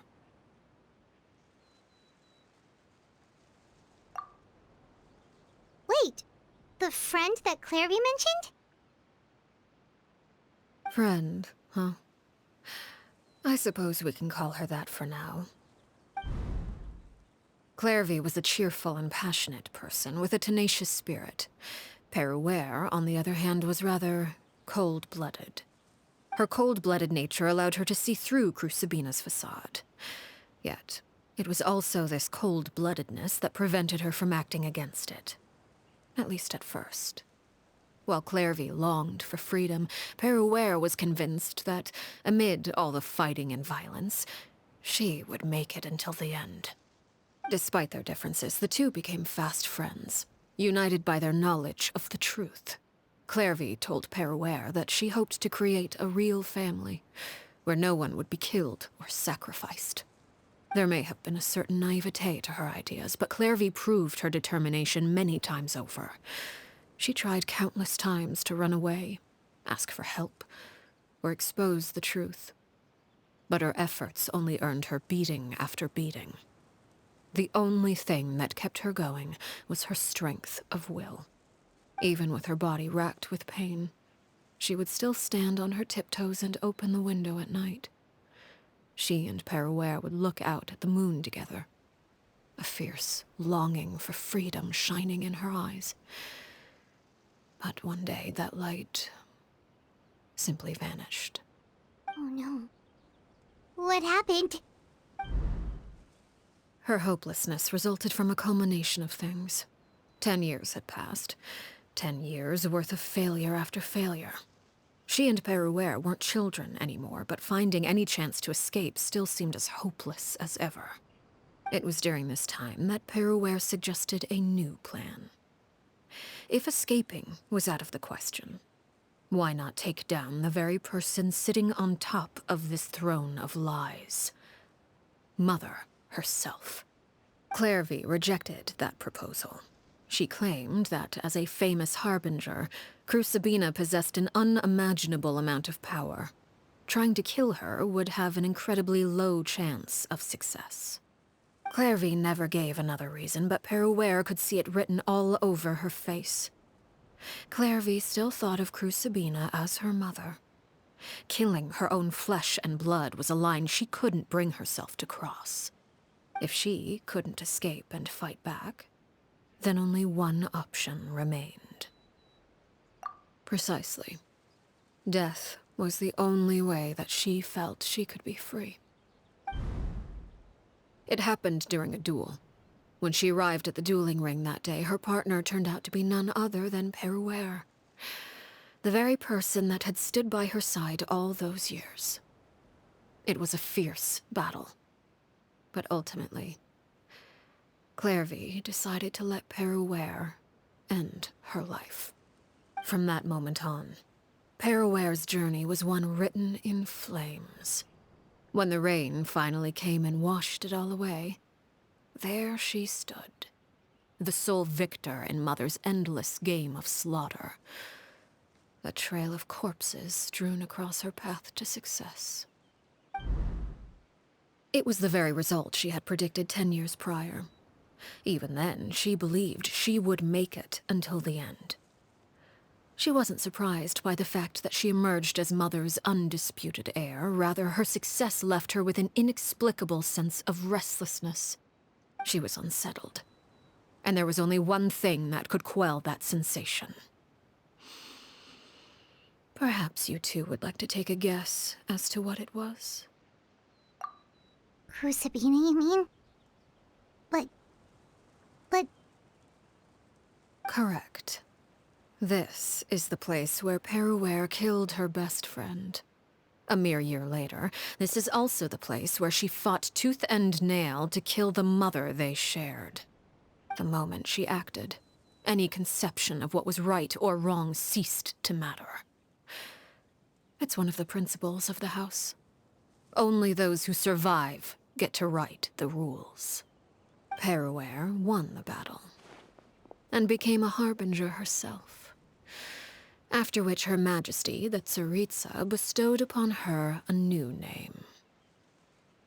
Arlecchino. So the Perry Clairvy was talking about... It was you all along. You're Peruere. Arlecchino is just a name you got later. I left that name behind long ago. I must say, hearing it now does bring back memories. After I defeated Crucibina, the moniker of Mother died with her. I chose to forego the title she called herself, and even chose to give up my own name. I rebuilt the House of the Hearth under a new identity. Not only as Arlecchino, but as father. And that is where the story ends. Any more questions? Yeah. Based on what you just told us, Clairvy wasn't a little kid when she was killed. So the Clairvy we met... Was she really a spirit at all? I suppose you could call her an illusion born of flame. Her existence is like ashes to a fire. Something left over in the wake of blaze and ruin. You see, a certain power runs through my veins. It's not unlike a curse. My flames leave behind shadows of anything they consume. Of course, the chances of those shadows morphing into a sentient entity are exceedingly slim. Clairvy is a very special case. Clairvy died when she was 16 years old, but what emerged from the flames was her 6-year-old self. Her appearance wasn't the only thing affected. Most of her memories were lost to the blaze as well. Memory is a mysterious thing indeed. Losing a portion of your memories will alter your sense of self. Lose 10 years' worth, however, and it would be like living in the past. Like returning to a version of yourself that never grew up. No wonder Paimon got such a weird feeling when we were talking to her. Perhaps I should put it this way. Clairvy is someone trapped in time. It may seem like she exists with us in the present, but she truly lives in the confines of her own past. So if all of that is true, then you must have known about Clairvy for a long time. Indeed. She's a rather volatile and unstable entity. Sometimes she would look after the children. She's even saved some of their lives. But other times, she would hide from me and become obsessed with revealing the truth about the house to anyone who will listen. Shadows don't have the capacity to learn or grow. Any new information they encounter is quickly forgotten over time. Your attempts to expose Clairvy to sunlight. They failed, yes? The reason is actually quite simple. In Clairvy's mind, the house is impossible to escape, and it is this very perception that traps her there. But no matter. All I have to do is kill her again, and all will be resolved. I don't anticipate so much as a single speck of ash will be left behind this time. Wait! Paimon can understand why you might want her gone, but isn't there another way? So what if she's trapped in her 6-year-old self? She's still your friend! At least talk to her first! It's too late for that. She broke the rules, and now she must be punished. That goes for Filial and Nantoy as well. She's had quite the effect on them. I hope you understand. The difference between Crucibina and myself lies in our formulation of the rules, not our policy for enforcing them. Upholding the rules without question is a trait we both share, because that is how a household should be run. Is this really what you want to do? Whatever could you mean? Don't you want to say a proper goodbye at least? Whether as a killer or as a father, there are two things that must be avoided at all costs: anger and sorrow. Anger makes you impulsive. Sorrow causes you to waver. Well, it appears it's about time to proceed.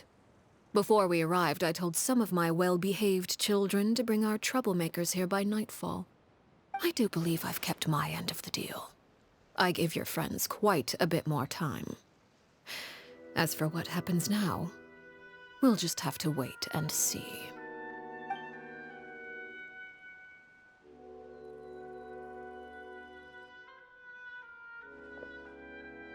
Here they are, Father. Ah, you gonna execute him? Seeing something like that would actually be a first for me. Lenny!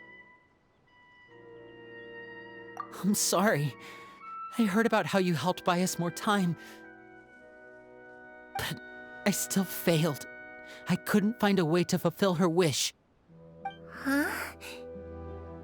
Are you... Perry? Indeed, it's been a while, Clairvy. Perry! Shh, stay right there. I'm sorry to postpone our reunion, but first I believe certain scores need settling.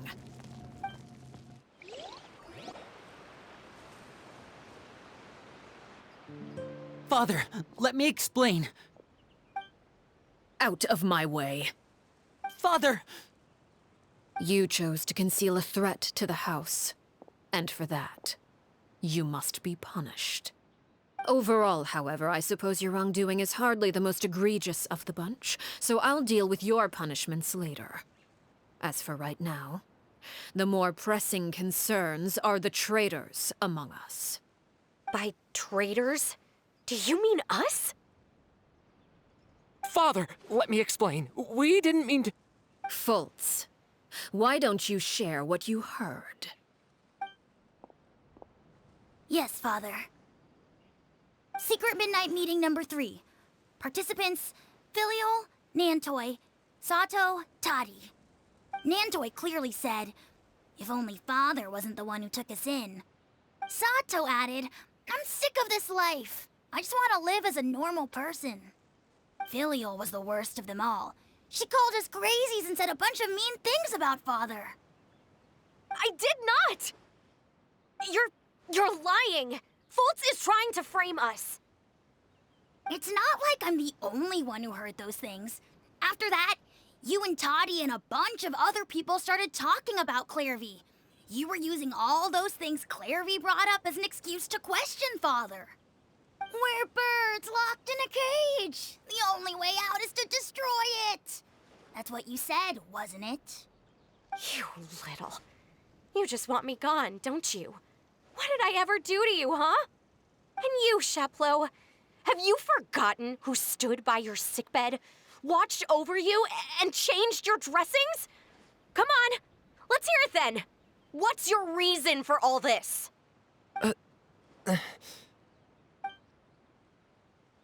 You're wrong, Filiol. We don't want you to die. You're our family. Liar. You wouldn't be doing this if that were the case.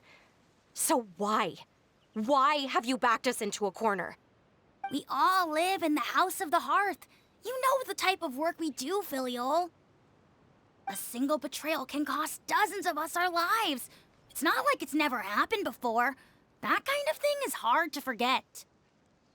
That's why the House of the Hearth cannot tolerate any form of betrayal. Ever since we came to Poisson, you've had 7 secret meetings.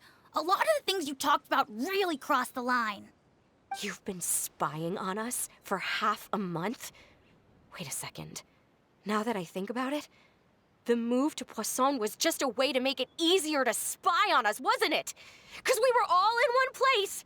You've had this planned all along. Filial, Nantoy, I'm sorry. I owe you both my life. I owe Clairvy too. If it weren't for all your help after I got poisoned, I wouldn't be standing here today. If this were any other situation, I would do anything to repay that kindness, even if it cost me my life. But rules are rules. I'm sorry. My hands are tied. Why? Why? That's enough, Filial. We made a mistake, and we should own up to it. We broke the rules, plain and simple. And now we have to face the consequences. I'm sorry, Chaplot. Foltz. I'm sorry, Father. We accept our punishment. Chaplot, according to the rules of the House of the Hearth, how should these traitors be punished? All those who betray the house pay with their lives. And so it shall be.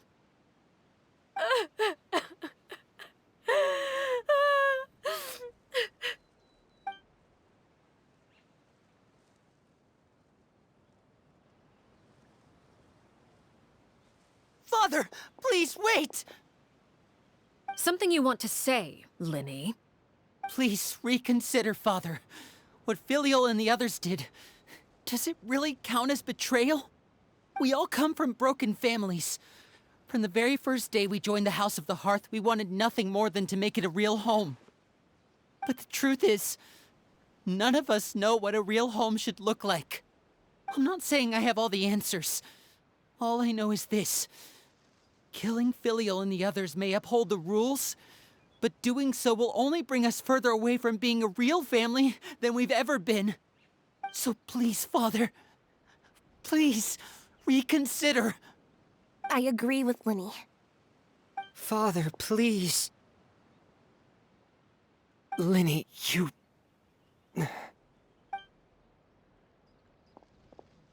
I also agree with Linny.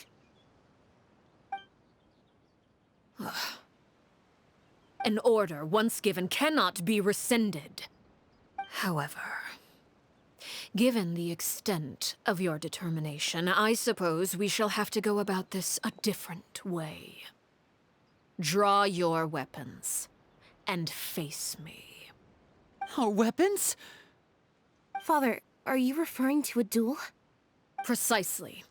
The rules of the House will not be altered. Traitors must be punished. However, resolving disputes with a duel is also one of our rules, one that also applies to me. Demonstrate a sufficient showing of strength, and I shall offer a concession. Wait. Beat Father in a duel? Impossible. Father is way too strong, even for Linny.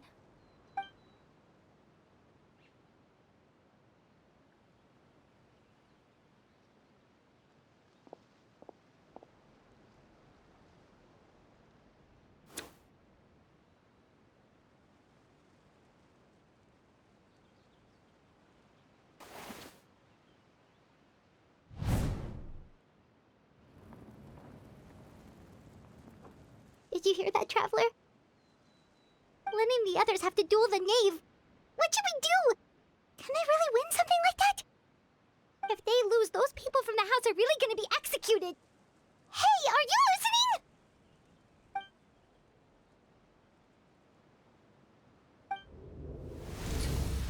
Don't you want to say a proper goodbye at least? Anger makes you impulsive. Sorrow causes you to waver.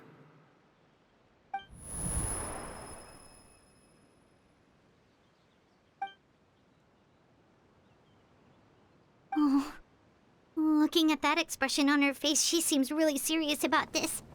Guess that means there's no chance she's throwing the duel on purpose, huh? When guests are around, families are often on their best behavior. And any disputes are less likely to escalate. When the time comes, make the choice that you deem most appropriate in the situation, and lend your help to the House of the Hearth. What's wrong, Traveler? Hey, where are you going? Traveler? You're asking to join the duel against the knave? I'll allow it. We do have a ready-made dueling ring at our disposal, after all. All I would advise is this. Keep a firm grasp on your weapon, and give it your all. Any less, and you may just lose your life.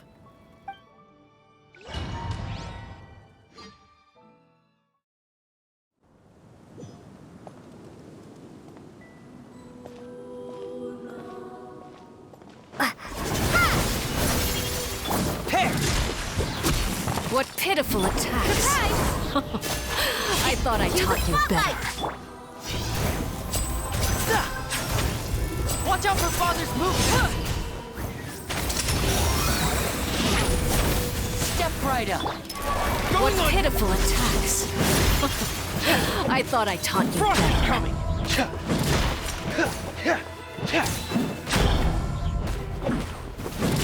Get in gear! Are you alright? With these rising flames!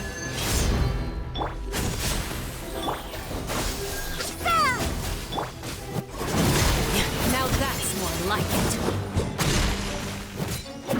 What pitiful attacks! I thought I taught you better. If I really have to draw my blade, then... Commencing cleanup! Pair! Get in gear! Spare your energy. Running is of little use. Now's our chance!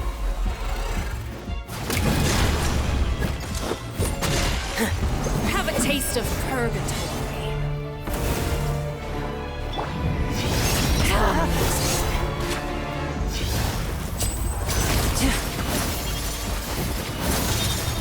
Over here!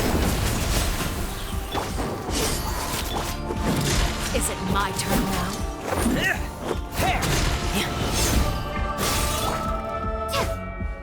Propagate! Scatter! Exterminate! Be amazed! Get in gear! I really have to draw my blade, then... Fly, tangled in a web right up.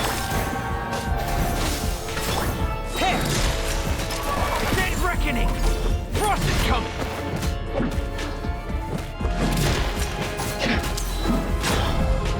Now's our chance! Not bad. You've proven to be a worthy opponent after all.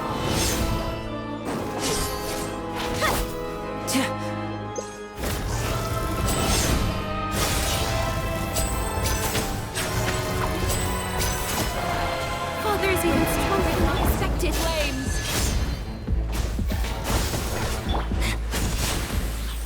Over here!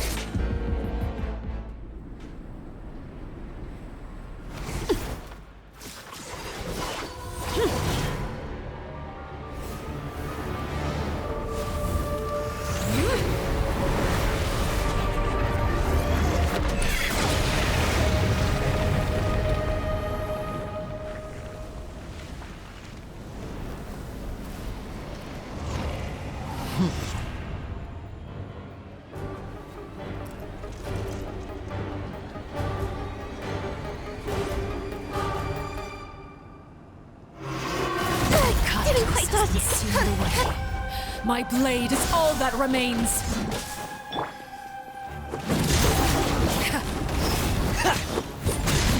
Please. So through. Christ.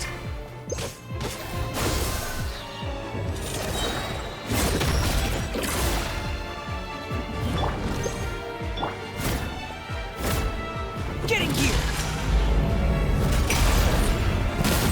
Now's our chance! Over here!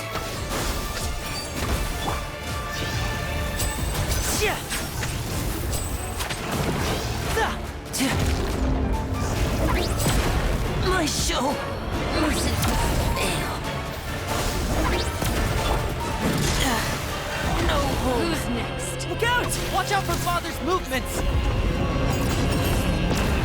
The sun and moon have set. Only ruin remains. All hope has been extinguished. Now's our chance! Over here!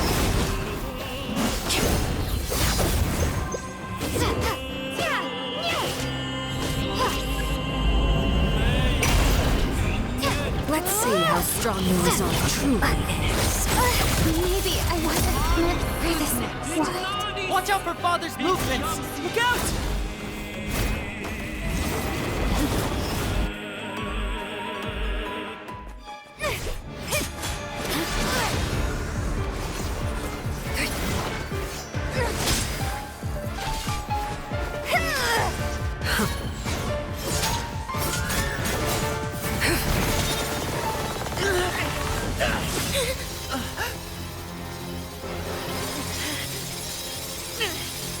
You should know better than to crowd in one place.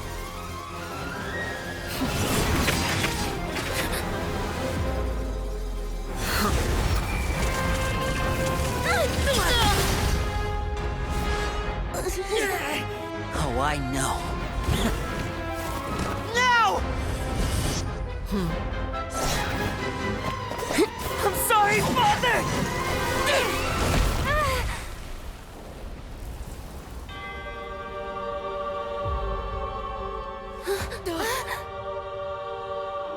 Sorry for what? This pitiful excuse for an attack.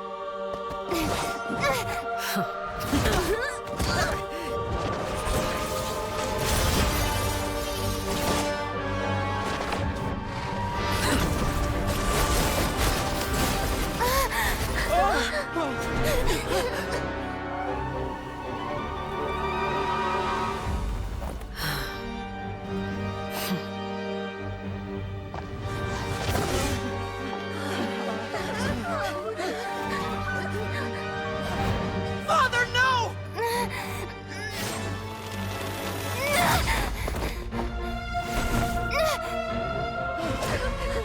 Made it out, did you? You're stronger than I expected.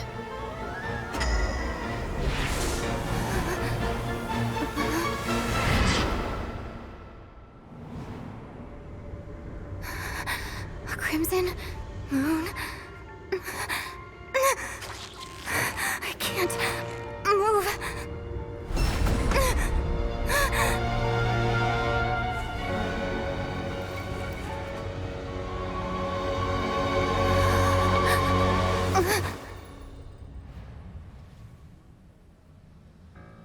Still, not strong enough to beat me.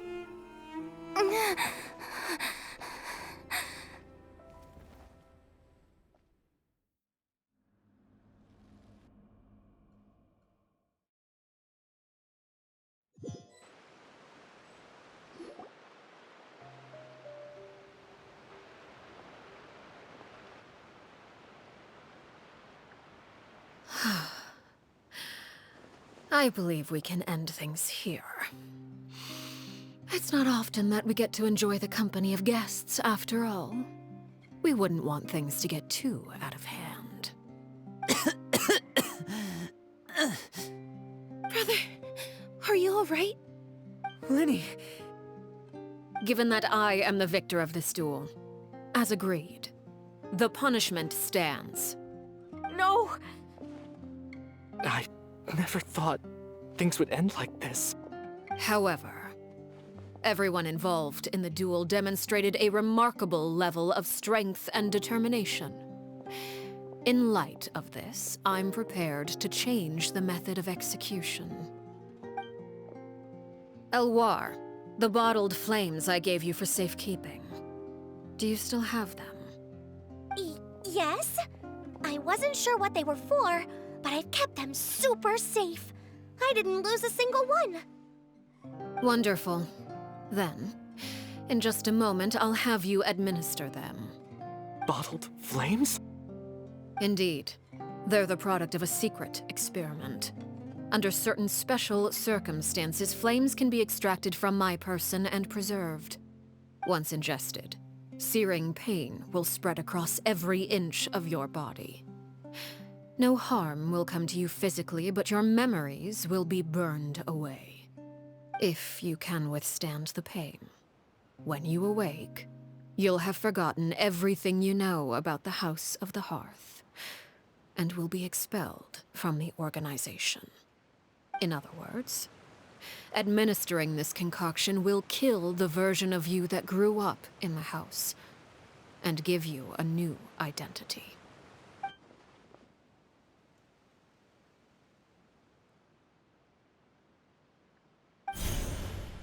Memory is a mysterious thing indeed. Losing a portion of your memories will alter your sense of self.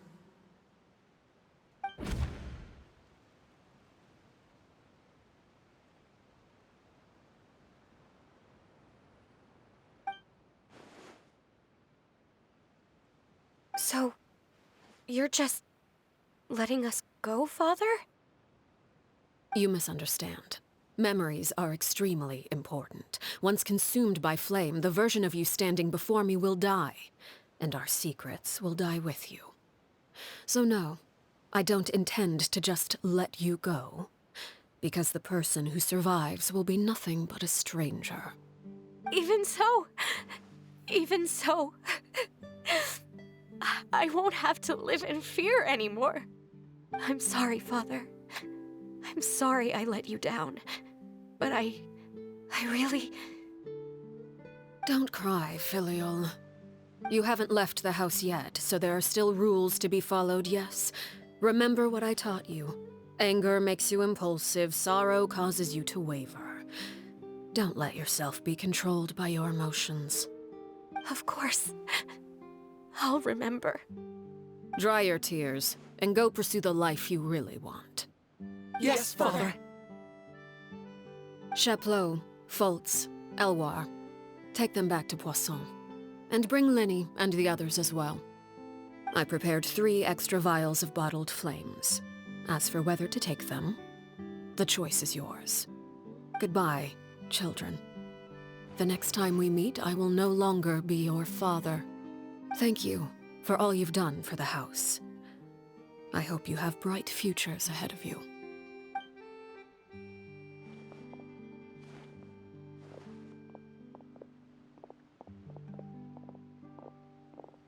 Father. Let's go.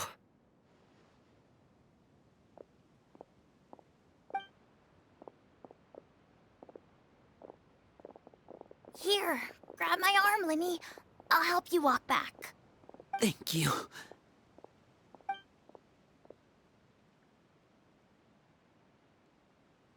Clairvy.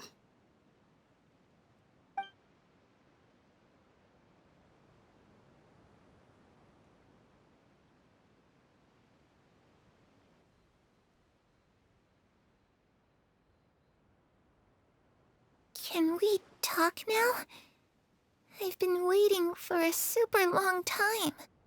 You really are Perry, aren't you? I haven't seen you in so long. How come you're all grown up? Wait, did I somehow travel to the future on accident? Or am I dreaming? What a long dream. Neither. You died, Clairvy. That's what happened. You could have at least sugarcoated it a little. Look, she's speechless.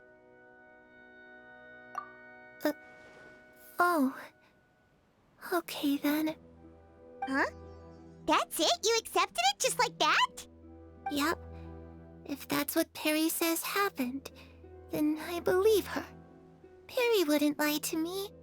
Plus, I don't really need to know why I'm like this. I'm more curious about what happens in the future.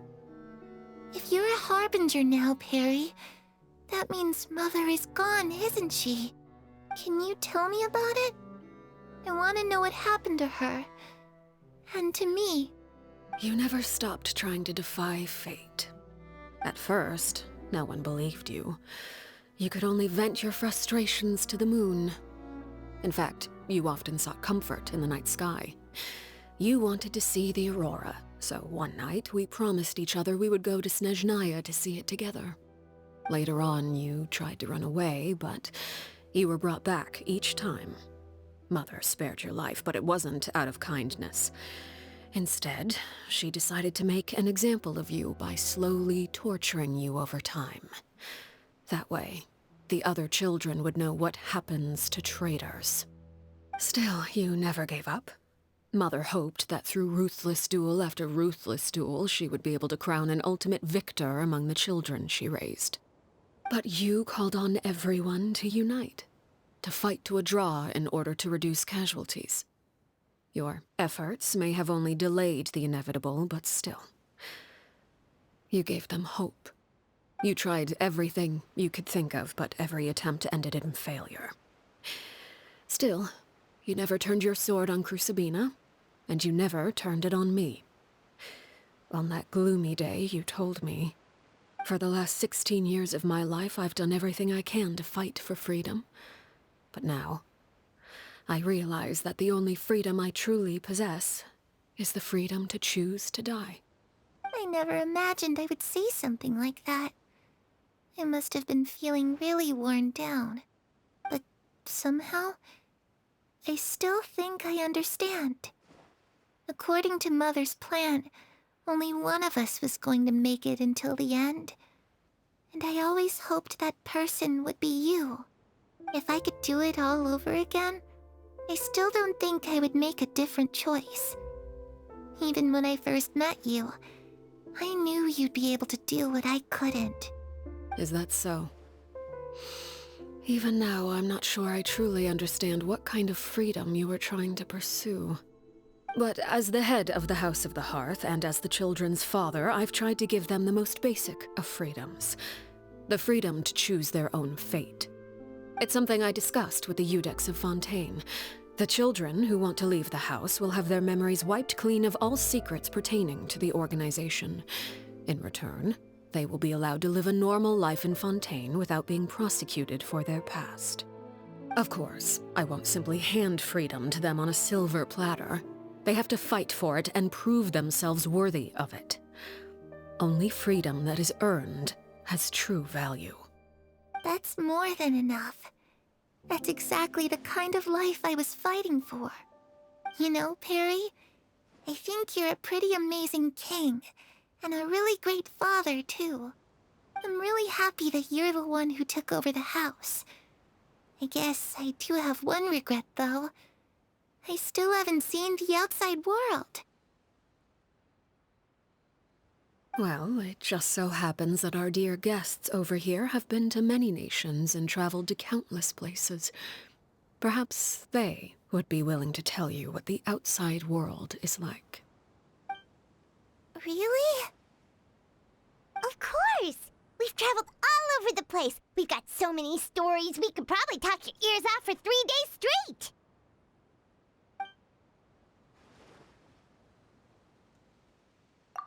You know, I used to dream of being a bard.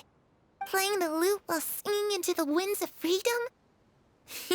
Even if there was no one there to listen, I would have continued to sing no matter what. Ah, that's where Mora comes from. I never knew that before. If I had some Mora, I would buy 3 new dresses. One for me, one for Perry, and one for Mother. It's just too bad Perry doesn't like wearing dresses. And Mother, she probably wouldn't accept something like that either. I guess I'd just have to keep them all for me then. I could wear a different one every day. Those yokai you mentioned, what do they look like?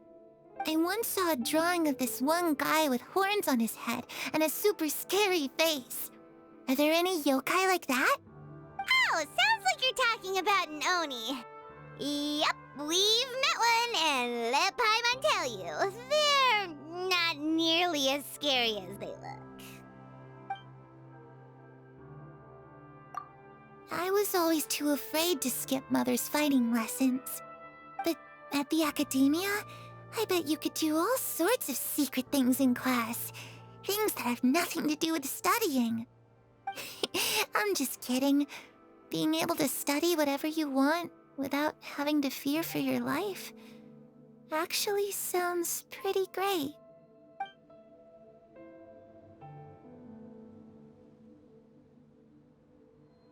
The situation was super dangerous. Lenny and Lynette were accused of committing a crime, and they were going to have to stand trial at the Opera Epicles.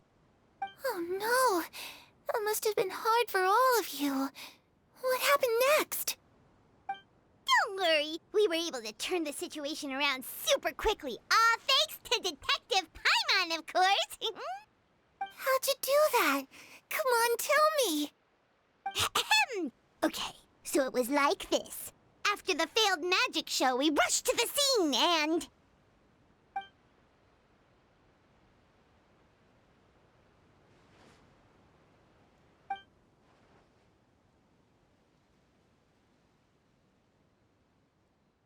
Shadows don't have the capacity to learn or grow. Any new information they encounter is quickly forgotten over time.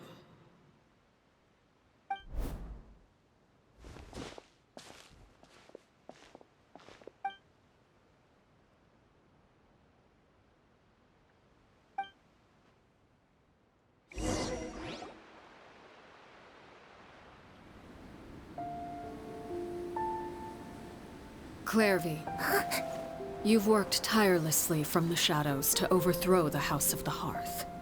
Now, by my authority as the Knave, I shall announce how this matter ends. You are hereby expelled from the House of the Hearth. You are no longer tied to this place, nor are you bound by its rules.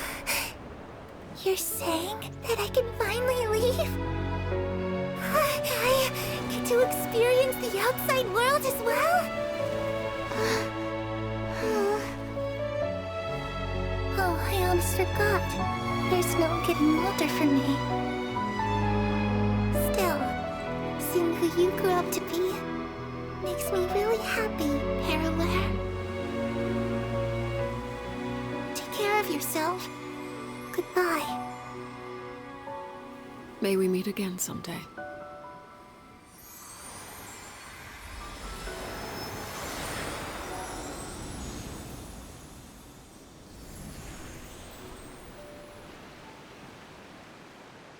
Clairvy. She left so soon. Paimon didn't even get to finish her story. I also have certain sentiments left unsaid. I wanted to tell her that the aurora I saw in Snezhnaya was just as beautiful as the ones in the pictures. But a shadow's memories reset at dawn. Had we delayed any longer, we wouldn't have had the time to say goodbye. Whatever regrets may linger, let them be lost to the coming of a new day. Father? It's Linny! Hey, Linny!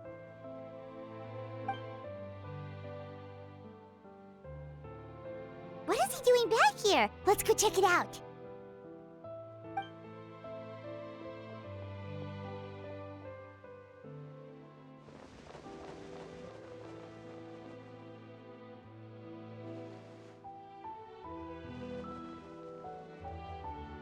Father, the bottled flames have been administered.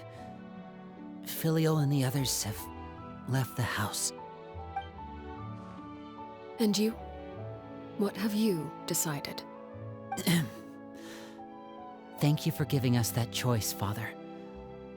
But we never wanted to leave the house. It's the only home we've ever known.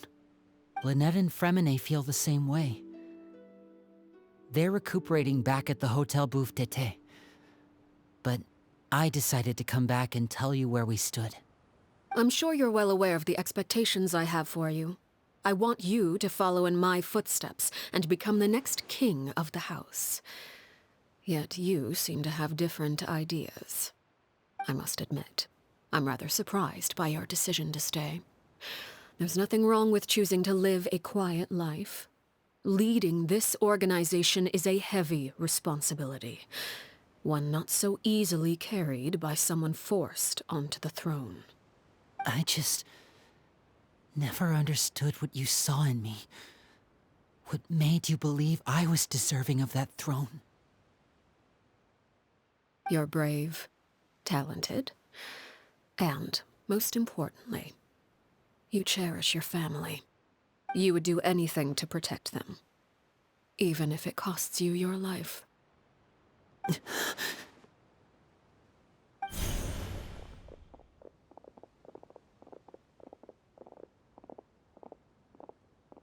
Speaking up back there was so brave of you, Linny. It's all thanks to you that we were able to convince Father to back down. You're a hero, Linny. Hero? Father is the real hero. Had Father gone all out during the duel, there's no way I would have walked away with my life. She must have had it all planned from the beginning, from the very moment she suggested a duel. I'm not deserving of that title. I'm not strong enough or smart enough. You're wrong. In my opinion, all you need to be deserving of the throne is conviction and the necessary strength to act on it. We may have different ideas of what it means to be a family, but you can hardly be said to lack conviction. What you truly lack is strength. For someone of your talent, though, that's something that will come with time. Even without that strength, you still chose to face me in a duel, even though the odds were stacked against you. That capacity to honor your convictions is what I truly see in you. Father. No one knows what the future holds, what tragedy or triumph may be in store. Being at the head of this organization requires the strength of will to face whatever comes. Caution will only hold you back. If reaching a certain standard were required to go after what you want, I would never have succeeded in killing my predecessor. Back then, there was still a considerable gap between our abilities. Strength may decide the ultimate victor, but those who let a lack of strength dictate their decisions or undermine their convictions will never be worthy of the throne. I understand, Father. Thank you. Children must grow up to surpass their parents. Only then can a family continue to flourish. The road ahead is not an easy one, so I'll ask you one last time. Are you certain you want to stay? You've done so much for me, Father, and that kindness must be repaid. Plus, with Project Stuja at hand, there are many dangers ahead, and I, for one, don't intend to back down. Protecting my family at all costs. That's my conviction. Then you're welcome to stay. As for Project Stuja, you need not be too concerned. If those cowardly businessmen and heartless dignitaries try to take us down, I'm prepared to teach them a lesson. Having members who longed for the light was our organization's last weakness. With those members no longer among our ranks, the House of the Hearth is like a spider hiding in the shadows. We need only wait for our prey to come to us. At present, our imperative is to use their plan to our advantage. In doing so, a crimson moon shall rise amid the frigid blizzards of winter. No demonstration of loyalty shall go unrewarded, and no sacrifice shall be in vain. As for the two of you, whether we meet again as friend or foe, I'll remember the camaraderie we shared in this moment. no matter how arduous the journey ahead. I hope we both reach our desired destination.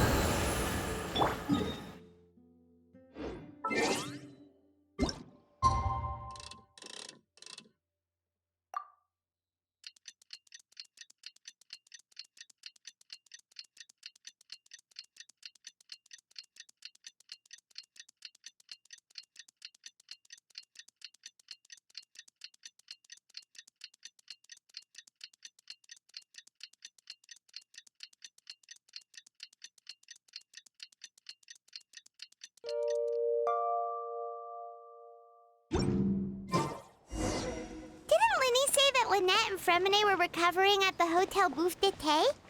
Oh, Paimon wonders how they're doing. Maybe we should go check on them.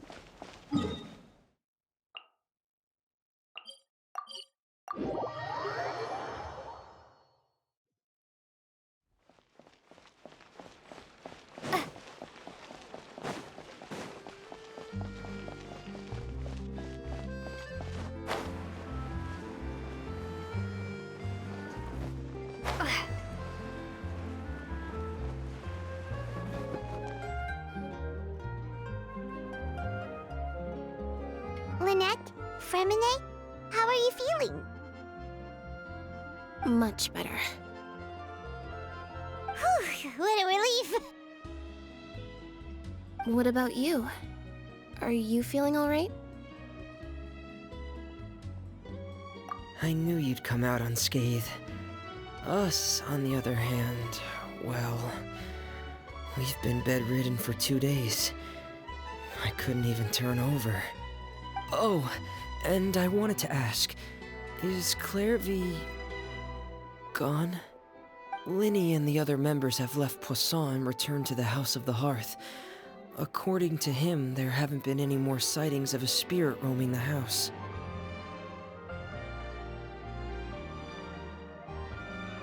I see. I'm glad. Father came to check up on us 2 days ago and told us about what happened with Crusabina and Clairvy. Actually, I've met Crusabina before. Wait, what? You've met the former knave? Crusabina died a year after Clairvy. It was during the year between their deaths that I joined the House of the Hearth. Crusabina had an extremely cruel and radical way of doing things.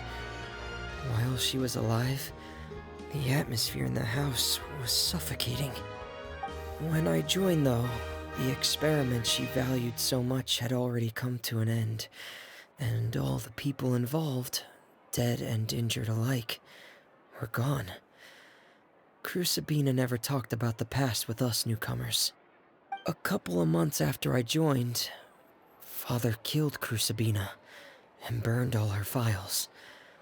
With that, the names of all the people subjected to her experiments, Clairvy included, were lost to the flames, along with the painful memories they represented.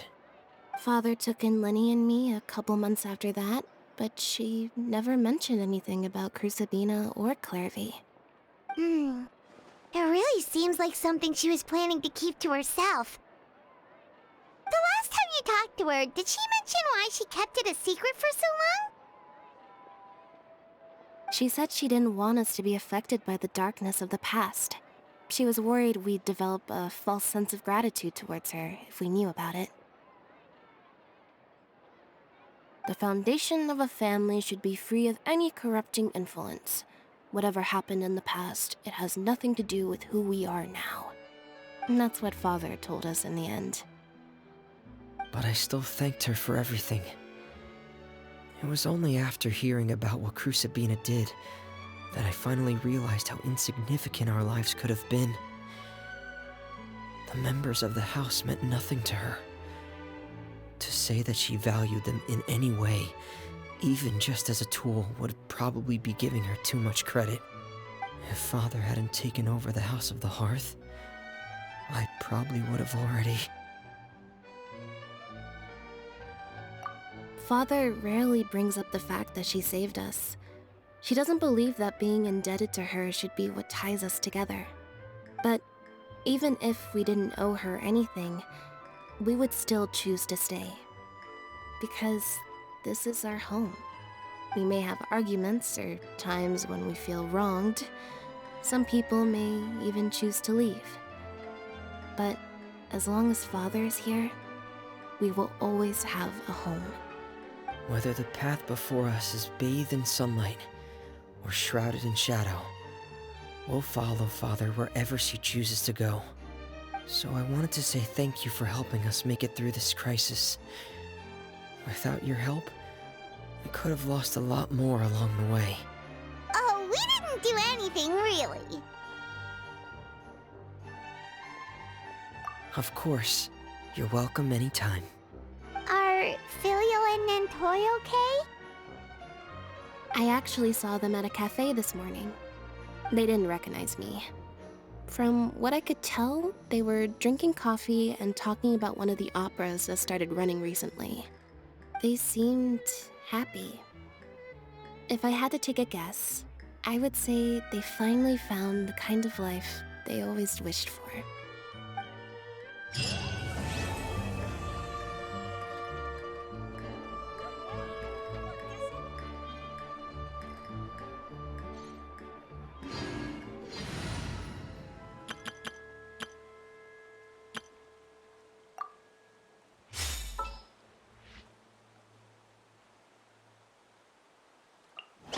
Gonna be epic.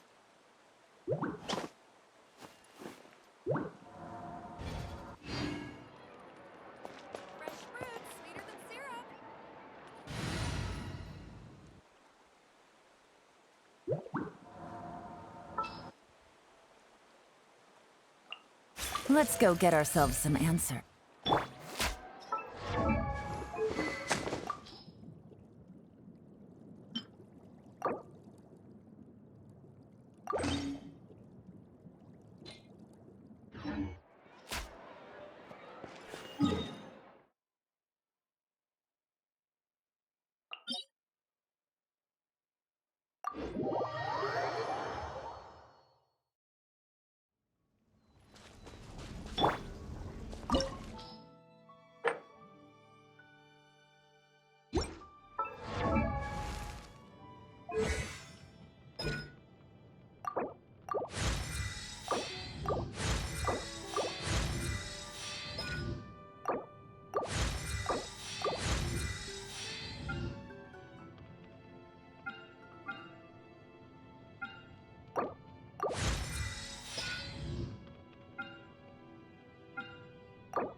Afraid?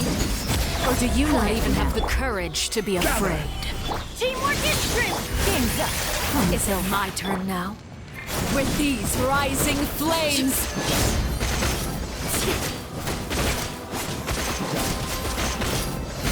Now that's more like it.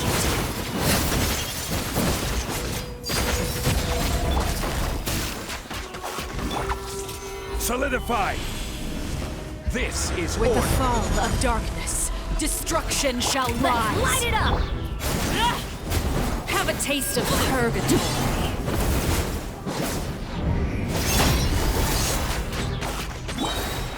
Stabilize! Here comes the catch. Going in. How amusing.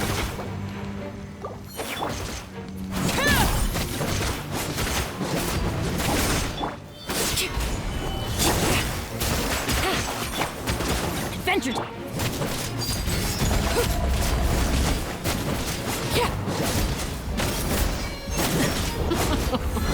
Look at you.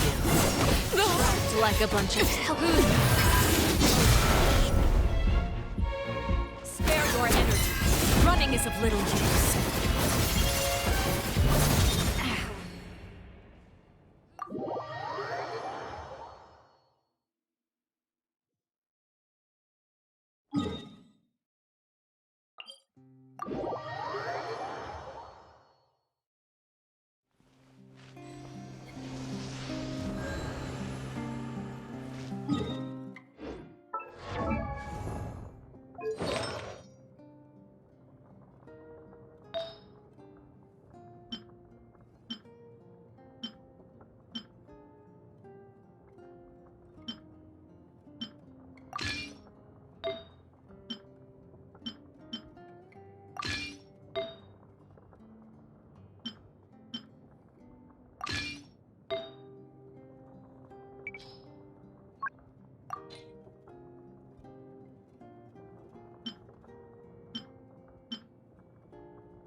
Afraid? Or do you not even have the courage to be afraid? Is it my turn now? Let's light it up! With these rising flames!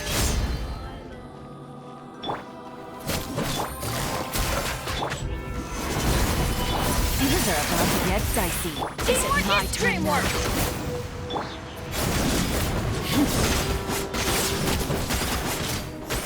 Now that's more like it.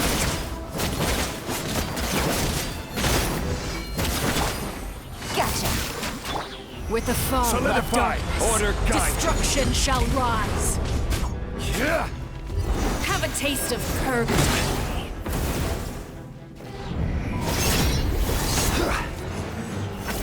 Stabilize! Busted. Look at Game's up. trapped like a bunch of helpless animals.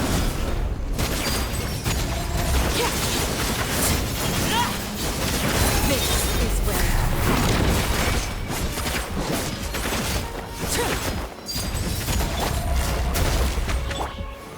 Solidify! This is order! With these rising flames, Here comes the catch. Going in! closer now. Not bad. You've proven to be a worthy opponent after Quietly now. I will have order! Not bad. You've proven to be a worthy opponent after all. Gotcha.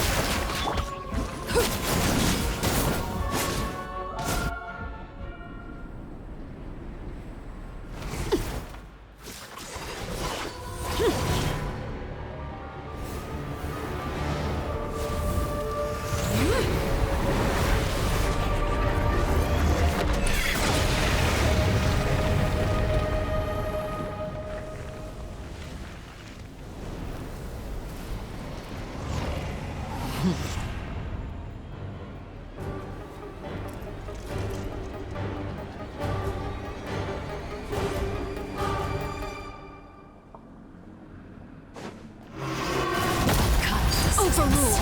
Busted. My blade is all that remains. Things are about to get dicey. Everybody stand back!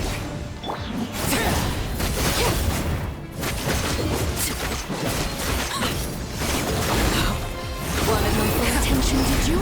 Witness. Quietly now. Gather! This is order.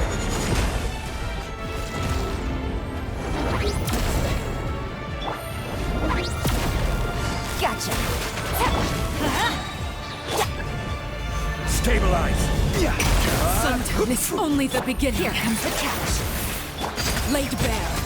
Teamwork is dreamwork. Let's.